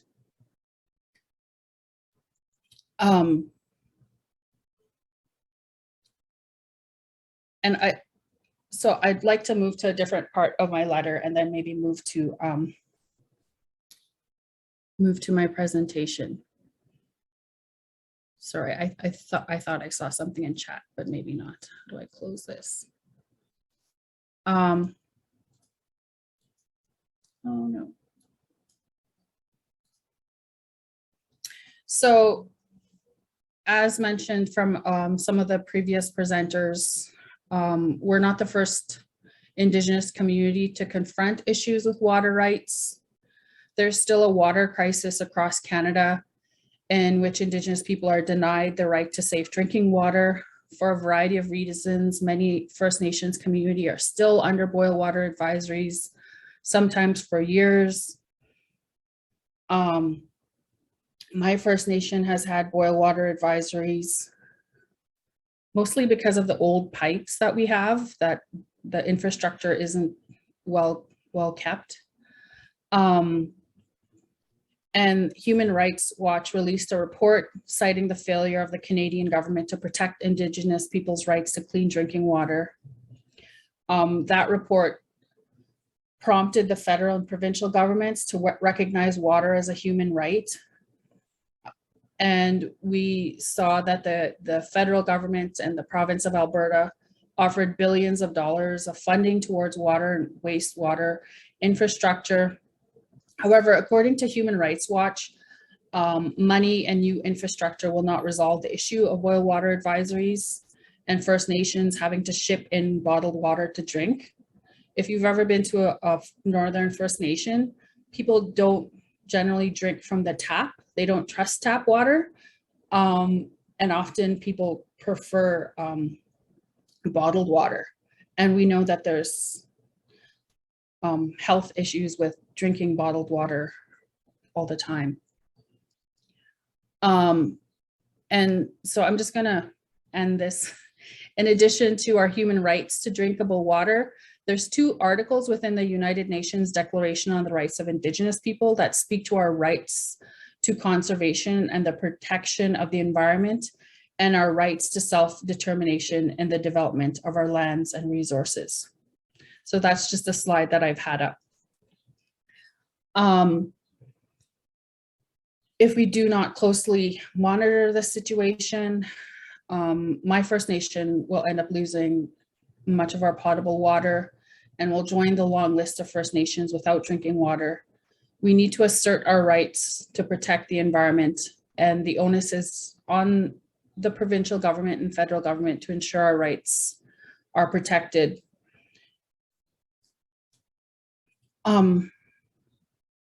So I'd just like to end by saying, as researcher Clint Westman puts it, when we make predictions about the future of our environment, we can either be filled with hope or dread. As an Indigenous person, I was inspired to write this letter as the possibility of losing our lakes and rivers fills my spirit with dread.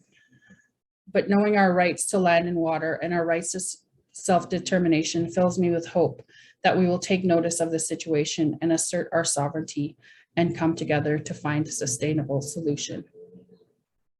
So that's the end of my letter that I had written.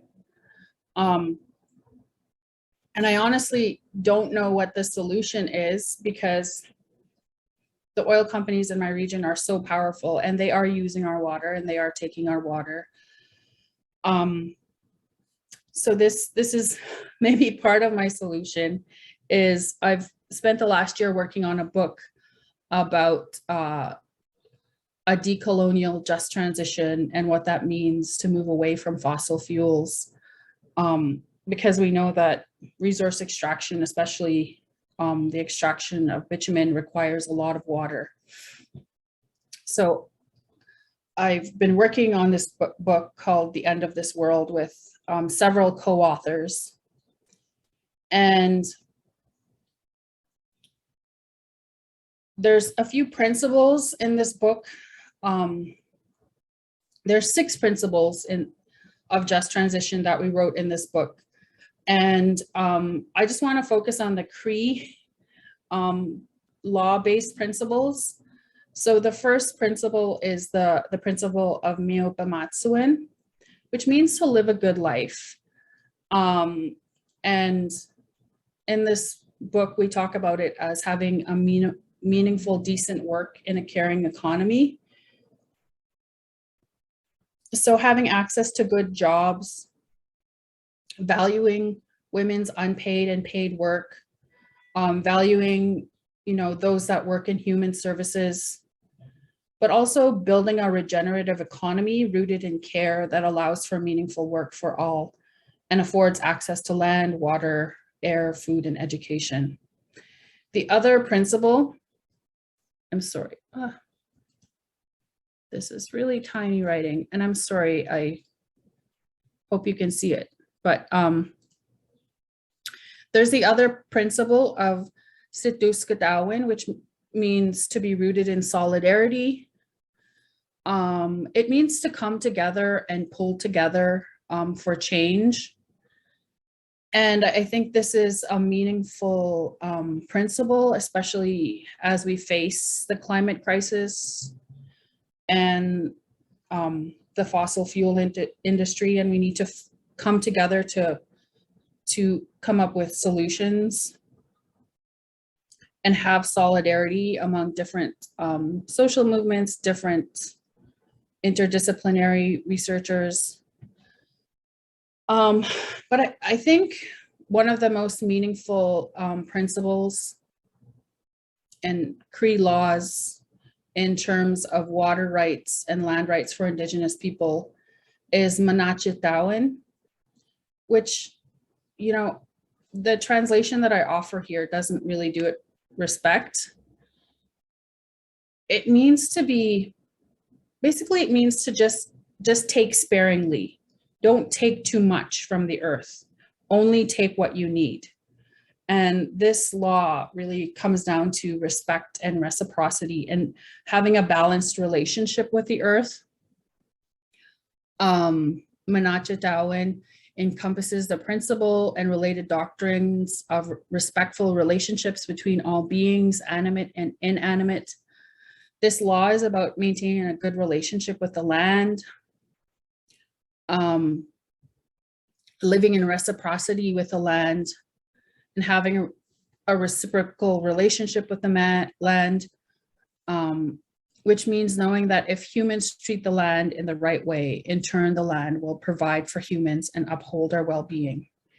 And right now, we are not following this law by allowing these large resource extraction companies to take our water and basically give us back poisoned water, which we can never use to drink or sustain the earth. Yeah, so I think I'm going to end my presentation there. I'm going to look in the chat really quick. And in the meantime, I want to take the opportunity to thank you, Angèle, for this presentation. I will turn it over to Sapna. Sapna, over to you. Thank you, Angèle, for those really sobering but inspiring words as well. I think you will give us, you've given us a lot to think about, but also a lot to discuss within our breakout rooms. We're a little behind schedule, so just as an announcement to everyone, we'll start our breakout room at 11:15 so that everybody gets a chance to have a little bit of a break after Catherine's seminar. So finally, in the last panel presentation today, it's my pleasure to introduce Dr. Catherine Febria. a Canada Research Chair in Freshwater Restoration Ecology within the Great Lakes Institute for Environmental Research at the University of Windsor. Dr. Febria is an enthusiastic and energetic researcher working at the forefront of restoration ecology and knowledge co-production. She's also the co-founder of Kindness in Science Global Initiative and an equity, diversity, inclusion, and justice leader and champion within her university, but also in the broader field of fisheries, limnology, and restoration ecology. Thank you for joining us today, Catherine. Thank you so much. Can you hear me okay? Yes. And are my slides on the full screen thing? Yep, they are. Okay. Yeah, thank you so much for the invitation. And I'm just, it's a real privilege to follow you, Angela. I feel your words, and I'm really, yeah, just emotional, I think, like the rest of us, thinking about the reality of our shared future and wanting a shared future that's equitable and prosperous for all. So I wanted to first start by greeting you. Hello, or Anin. I sit in the traditional territory of the Three Fires Confederacy, the Odawa, the Potawatomi, and the Ojibwe. And I come here as by way of colonization from the islands of the Philippines. I'm an immigrant settler here to Turtle Island. And the work that I'll be talking to you today is really bringing maybe a really local rooted story today around our connection and reconnection with water and our relationships with it that we need to move forward. It's a privilege to talk to you from this lab that we created in 2019. I relocated back to Turtle Island after a period of time in Aotearoa, New Zealand, and launched the Healthy Headwaters Lab, where we want to use science as a tool to connect and reconnect land, water, and people for the benefit of future generations. And there's a number of people on our team. And so we bring different gifts and different values, but they're all really centrally focused on this mission to try and have a better future and connect the pieces of the science community and our communities in general that have been siloed and separated for so long.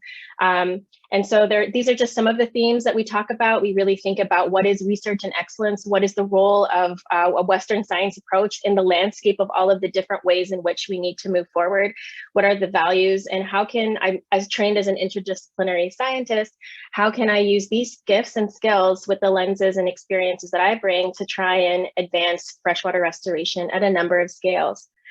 And so I want to think about, after hearing about the global and local examples that our speakers before talked about, I want you to think about your water and what is your relationship to water, and maybe think about what does the Great Lakes look like and what does that seem like for you? Because I'm assuming we're all in a similar basin.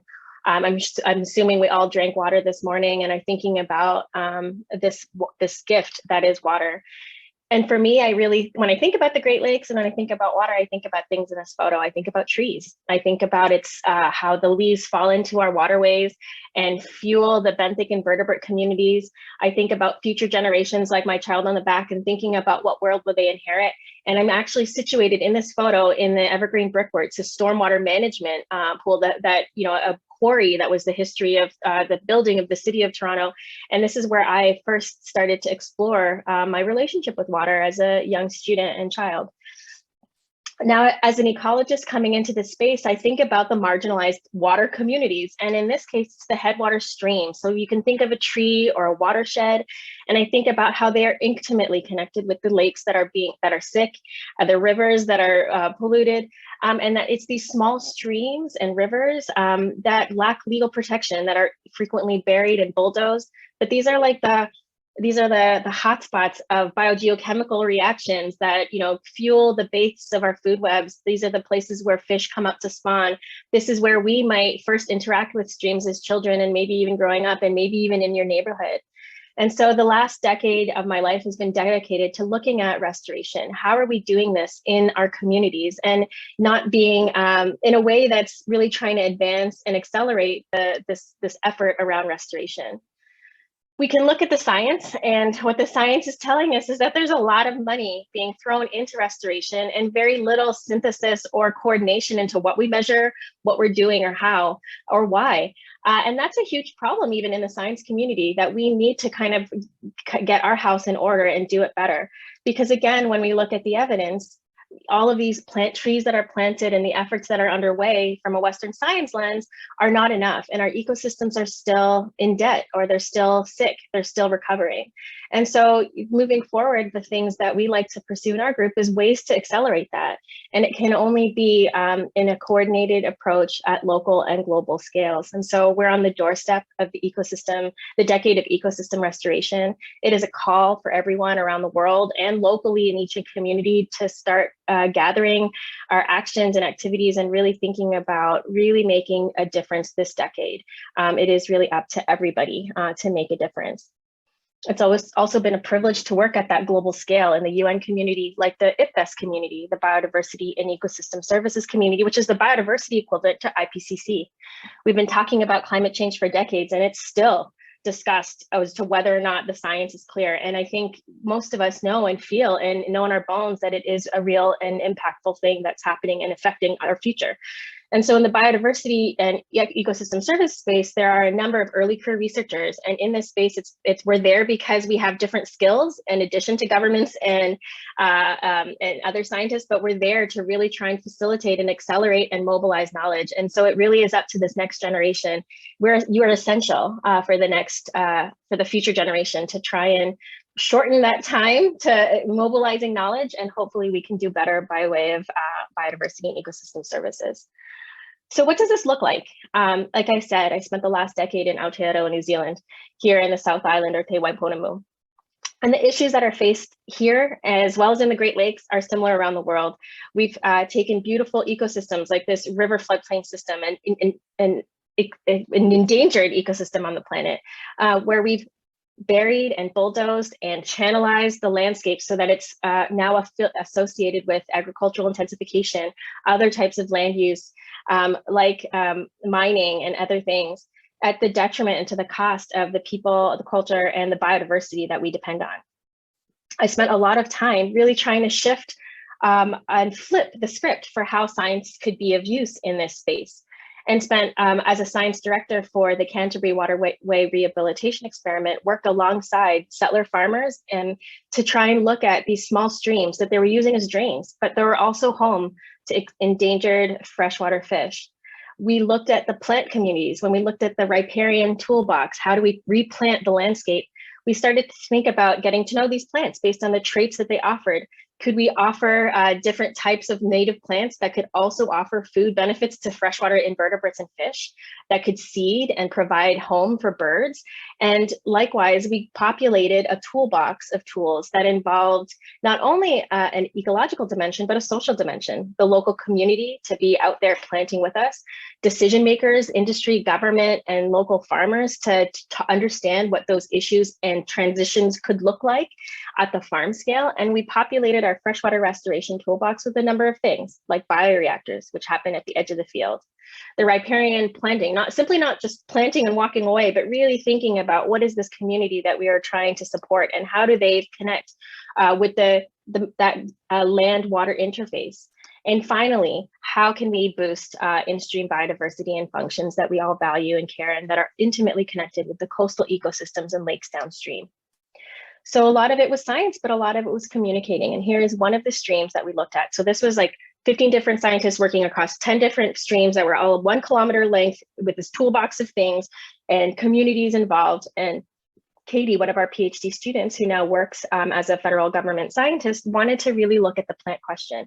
And you'll have to believe me that this stream looks just like any stream in the Great Lakes Basin where there's agricultural intensification happening in many places around the world. We pulled back that riparian head, the riparian vegetation, to actually daylight the stream, and understood that the issues are weeds and sediment and collapsing banks. We pulled back the banks to really give space to for the stream itself. Engage the local community, in this case, Te Ara Kakariki, a group of community members coming out to plant trees, testing a hypothesis around what combination of plants might offer the best ecosystem benefits and biodiversity benefits, and these were all native plants. And within a number of years, they were self-seeding, and they were starting to outcompete the invasive weeds that were causing a lot of the farming blockages and problems that farmers themselves were experiencing. And I'm sure you can see it looks a lot better too. And after a number of years, we no longer required the kind of invasive dredging that these farm drains were accustomed to, not only here in Canterbury, but also here in the Great Lakes. So we were able to generate a bunch of science, but also sitting within the social context where our work was situated. We were able to show that carbon offers a number of different food sources for invertebrates, but also that it was through partnership that we could generate co-benefits for all. So we were able to leverage these sites into other science projects. We were able to engage chemists to tell us about the nutrient capacity of the different invasives. A local nonprofit was able to fundraise an additional funds and a school group to plant and restore 4 kilometers of stream in the same watershed. But I think what was also really telling was that we were able to partner, and this is my colleague Mananui Ramsden, the cultural land management advisor, who together would meet with farmers to talk about shared values from Tangata Whenua, or people of the land, and the traditional knowledge and culture associated with these landscapes, and to help explain that by doing and stewarding our lands in a more just way, that this generates beautiful collaborations, and it is an essential tool to ensuring a more sustainable freshwater, but also farming future. So there is enough evidence out there, and there's a lot of growing understanding that it's not just the science that we need to transition our water to a more successful and sustainable future. When we look at the evidence around the world, it's really clear that we achieve planetary sustainability when we maximize local Indigenous knowledge systems, when we are incorporating those perspectives and allowing them to drive the research and management. And the role as a scientist is to really offer those skills and really listen and partner alongside. So that's what our lab does. We have embedded our own process to ensure that the relationships come before the science. We invest in individual and community trust-based relationships to not only listen and participate in the community, but use these relationships to identify and understand what are the science gaps, like what could a freshwater ecologist do in this space, so that we can co-create research and study designs that are also embedded with knowledge mobilization from the start, that are really centering the lived and knowledge experiences on the land. And one of the examples relevant to this conversation is our Indigenous Knowledge Circle, or ODEMI, which was launched with my partner, Candy Donaldson, who and a number of Anishinaabe scientists in our team, to really ensure that the projects that we pursue are really centered in the communities that we're looking to serve. And so we have a number of different roles, including an Indigenous storyteller. We also partner with the Eco Youth, the Behejanong Eco Keepers, and we employ a number of different scientists and their gifts to write grants on behalf of their community, to access science tools from the lab, and try and find the expertise needed in a good way. What we've also done through Clint Jacobs, who's from Bekejanong, develop a land-based course. So we are trying to decenter the knowledge creation back onto the land, away from the university, and use that as a model for moving forward, that if we really want to engage and change the ways in which we pursue restoration, it has to come in different ways. And this field course is one way that we are able to engage undergraduate students to engage their own journey towards decolonization and reconciliation. And it's reciprocal. So we also have the Eco Keepers and youth to come to the university to visit, in this case, the Restoration Center, where we have a number of fish that are being used for research and where there's a lot of species at risk research happening. And likewise, our lab has hosted our inaugural Indigenous artist, where the piece of work that's on your screen is her interpretation of, everything being connected and an ecosystem approach for the Great Lakes. I can't emphasize how much the partnerships and really coming together to build communities is essential to really getting to know not only our local ecological landscape, but the social ones. And it's been a privilege to walk alongside the Eco Keepers for the last 3 years, even during a pandemic, finding ways to bring partners from conservation authorities and the government to also work with our team, training, and likewise getting to know the systems together. And who knows where that will bring, but it's just been a real privilege to be invited into that space. And this carries on to our farming program here in the Great Lakes. We've established a farming advisory board within our lab that involves both settler and Indigenous farmers, industry and local multi-generational families, farmers, who are all wanting to build a community around a more sustainable way to farm, and also just build community around what are the challenges and what role can a freshwater science team play. And one of the most interesting tools that we use is we work with nutrients as well as biodiversity. And so we have these ways to fingerprint water quality to look at its source, not only, but really looking at carbon. And so we've been able to devise a number of ways to explain that, so much focus in the Great Lakes and in a lot of places are on things like phosphorus and nitrogen, these putative stressors, these main stressors. But oftentimes we overlook that they're bound in the ecosystem to things like carbon. And so we use a lot of carbon fingerprinting tools and to try and understand not only what is water, any carbon and water that enters on the land and enters into our stream, can we actually fingerprint the likely sources to understand whether or not conservation measures are actually working here in the Great Lakes. And so it really is a reality check. We could have designed our own science hypotheses, but by really thinking and listening to the needs and the context of where farming is situated in the Great Lakes Basin, we're able to really show that the timelines to restoration, in this case, in the clay plain streams and these low gradient areas of the Great Lakes, restoration, especially when it comes to forest restoration, will probably take 2 times as longer because of the nature of the clay in which and the gradient in which we're farming. This is a real important piece of data to generate because a lot of farmers who are doing their best want to figure out if it's working and how soon. And likewise, with if we're trying to advocate for better conservation practices at a larger scale, having these data in the places where we're working is really essential for empowering our local practitioners to make the decisions that they need to make. And so, alongside that, in addition to scientific papers, we invest a lot in community building and writing these newsletters. This started in Aotearoa. Our communities told us, we don't read your scientific papers. There's too many words, but we'll read your 2-page tip sheet. So we really leveraged that. We created ways to keep count of what people were downloading and keeping track of what information was using. In every paper that came out, we generated a 2-page plain language summary that any decision maker could use. And likewise, we've just released our Fern newsletter for the farming community here in the Great Lakes Basin. So these are just a number of different ways that I think a Western science team can answer the call that I think Angela and many people globally and locally are making, that we need to rethink and redo science differently. I'm situating a lot of my work here in the Great Lakes Basin. I call our lab the homies because it's, we call different lakes home. But likewise, there is a growing call for a way to do things different. Really in the last year, especially in this pandemic, there have been a number of meaningful things that if you haven't yet read or thought about, these co-authors on this paper have given a list of calls to action that scientists can do when working in Canada. And really making space and giving space to people like those in our team and communities around the country to really grieve and understand, and for the rest of the country to pick up and understand the responsibility that we all have towards making this water future and the shared future a better one for all. So it's a real privilege to say that, we really like to meet people where they're at and get people on the journey. And we do a lot of investing in our local educational community. And one of the things that we're really looking forward to launching is really just a coloring book for schools around the area.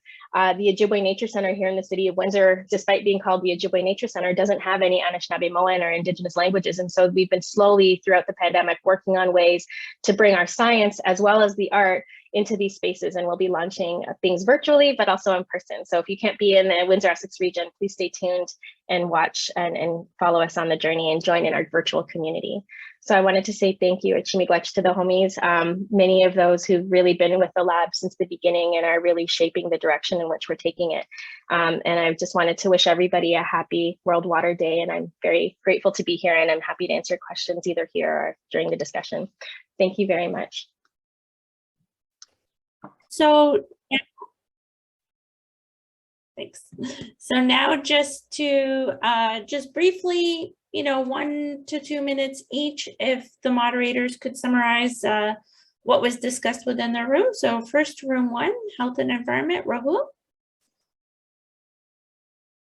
Yeah, so thank you, Professor Sharma. So in our room, there were only 6 participants, including me. So we were expecting large audience, but still we managed to discuss. So I started the discussion with my research work, which we were doing in Rajasthan, India, the work on the water poverty. We have discussed the various components of water poverty and we have discussed the study's results quickly. And then I asked the participants to introduce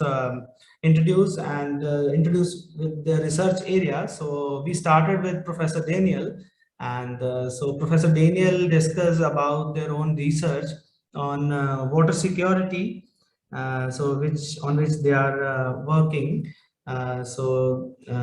Water security related to the groundwater only. And then I asked the second participant, Junyu Yan, so who is the undergraduate 4th year student in environmental biology. So he's interested in working that how COVID mask use contributed to plastic pollution to the marine areas. And then we have the Kurush Etrian, who is a professor of architect in Iran. So he has already written many research papers related to the health and the environment. So we have discussed few of the health issues. Then Shana and Avneet introduced themselves, and then we started discussion on various health hazards related to the water related and waterborne disease. There Professor Daniel started discussing with the fluoride contents and the fluorosis and the other groundwater contamination. Then I pitch in and discuss with the other health hazards like hepatitis A and the E. coli pathogens which contaminate the water. And then we discuss various issues on water security and water poverty. Those who are not water secure, they are water poor, and many more issues. And also we discuss the challenge that one policy cannot fit for all. So we need to get involve the communities so that they own their own problem. And so I also discussed that the second phase of my research is to go to the field and ask and identify the solution at the community level. So we discuss all those things. So many other things, but yeah, that sounds amazing. That sounds like an amazing discussion and very broad, and to have, you know, experts and students within the room sounds like it was very beneficial to everybody. Thank you, Rahul, for. Thank you. Next, we have room 2, local actors and communities. Scott? Yeah, thanks. So we had a great group, a great background on everybody, and expertise in different areas and experiences in different areas. But kind of the theme of what we ended up talking about was to do with how to get, implement the science for people. And so we talked a bit about the importance of science, but at the end of the day, without having the buy-in from the community, it's not going to work. So they need to kind of work hand in hand together. It's important to have strong, accurate, useful science to drive the process and the solutions, but actually implementing them as well can take a lot of time. Number one, to build relationships with people and effort. So it's something there's not necessarily funding for that piece of the process, but it really can be integral to the success of the program overall. And it's just that interdisciplinary side of things. It's important to take in perspectives from all groups and to work to build trust with them in order to try to get the best solution for the ecosystem and for the people. Thank you, Scott. That sounds like a very meaningful discussion, and hopefully it gives people ideas on how to connect with communities with different aspects of research. Thanks. And lastly, group 3, breakout room 3, Satinder Brar, Engineering Scientific Solutions. Yes, thanks, Professor Sharma. So yes, ours was also a small and sweet group of 9. So our discussion, I think, was more around up north. you know, what kind of engineering solutions could be offered up north? And are there any energy challenges? Have people done any studies up north with respect to if fossil fuel is the only way that, you know, is the only source of energy, or we could have green alternatives such as geothermal or wind energy as other alternatives? And of course, broadly, we spoke about the fact that health and engineering solutions, they go hand in hand. And likewise, we discussed about the traditional ecological knowledge. I think this point was driven from our panelists, Dr. Aluk and Dr. Fabria. You know, I should really thank you on behalf of our breakout session for an interesting talk that we had. I learned a lot, you know, because I have never integrated tech into any of the engineering solutions. It's a learning curve for me to understand if this could be done. It would be really fantastic. So that's where we were, you know, we were around those topics of how to integrate tech, and would that be giving us, you know, more holistic solutions to water quality improvement, as well as even the availability of water. So I should thank the entire group for this interesting discussion. And again, thanks to you, Sapna and Aidil, for this exciting event, and to everybody here who made us learn so much. Thank you. Thank you, Professor Barr. This was a great summary. And just wrapping up in the last 2 minutes of today. So thanks everyone for joining us today. We hope that this event is another step towards building an engaged and active community of researchers at York University and internationally. We're really fortunate to have such a dynamic group of people at York and, you know, and beyond. So thank you again for attending and participating. There will be an in-person networking event in June, possibly on a boat.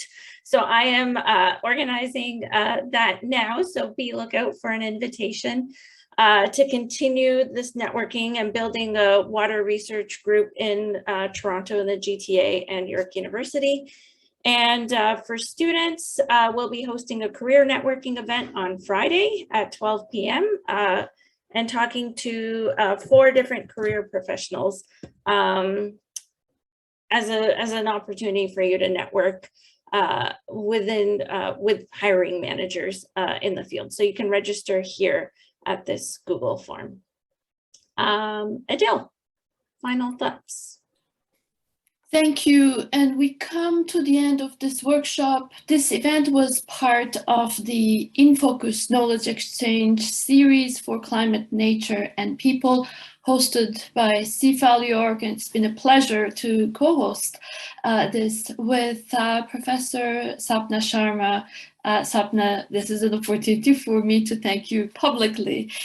Our goal was to share knowledge and build community among researchers and students and practitioners. And for this In Focus workshop, we selected water as our theme on the occasion of World Water Day 2022.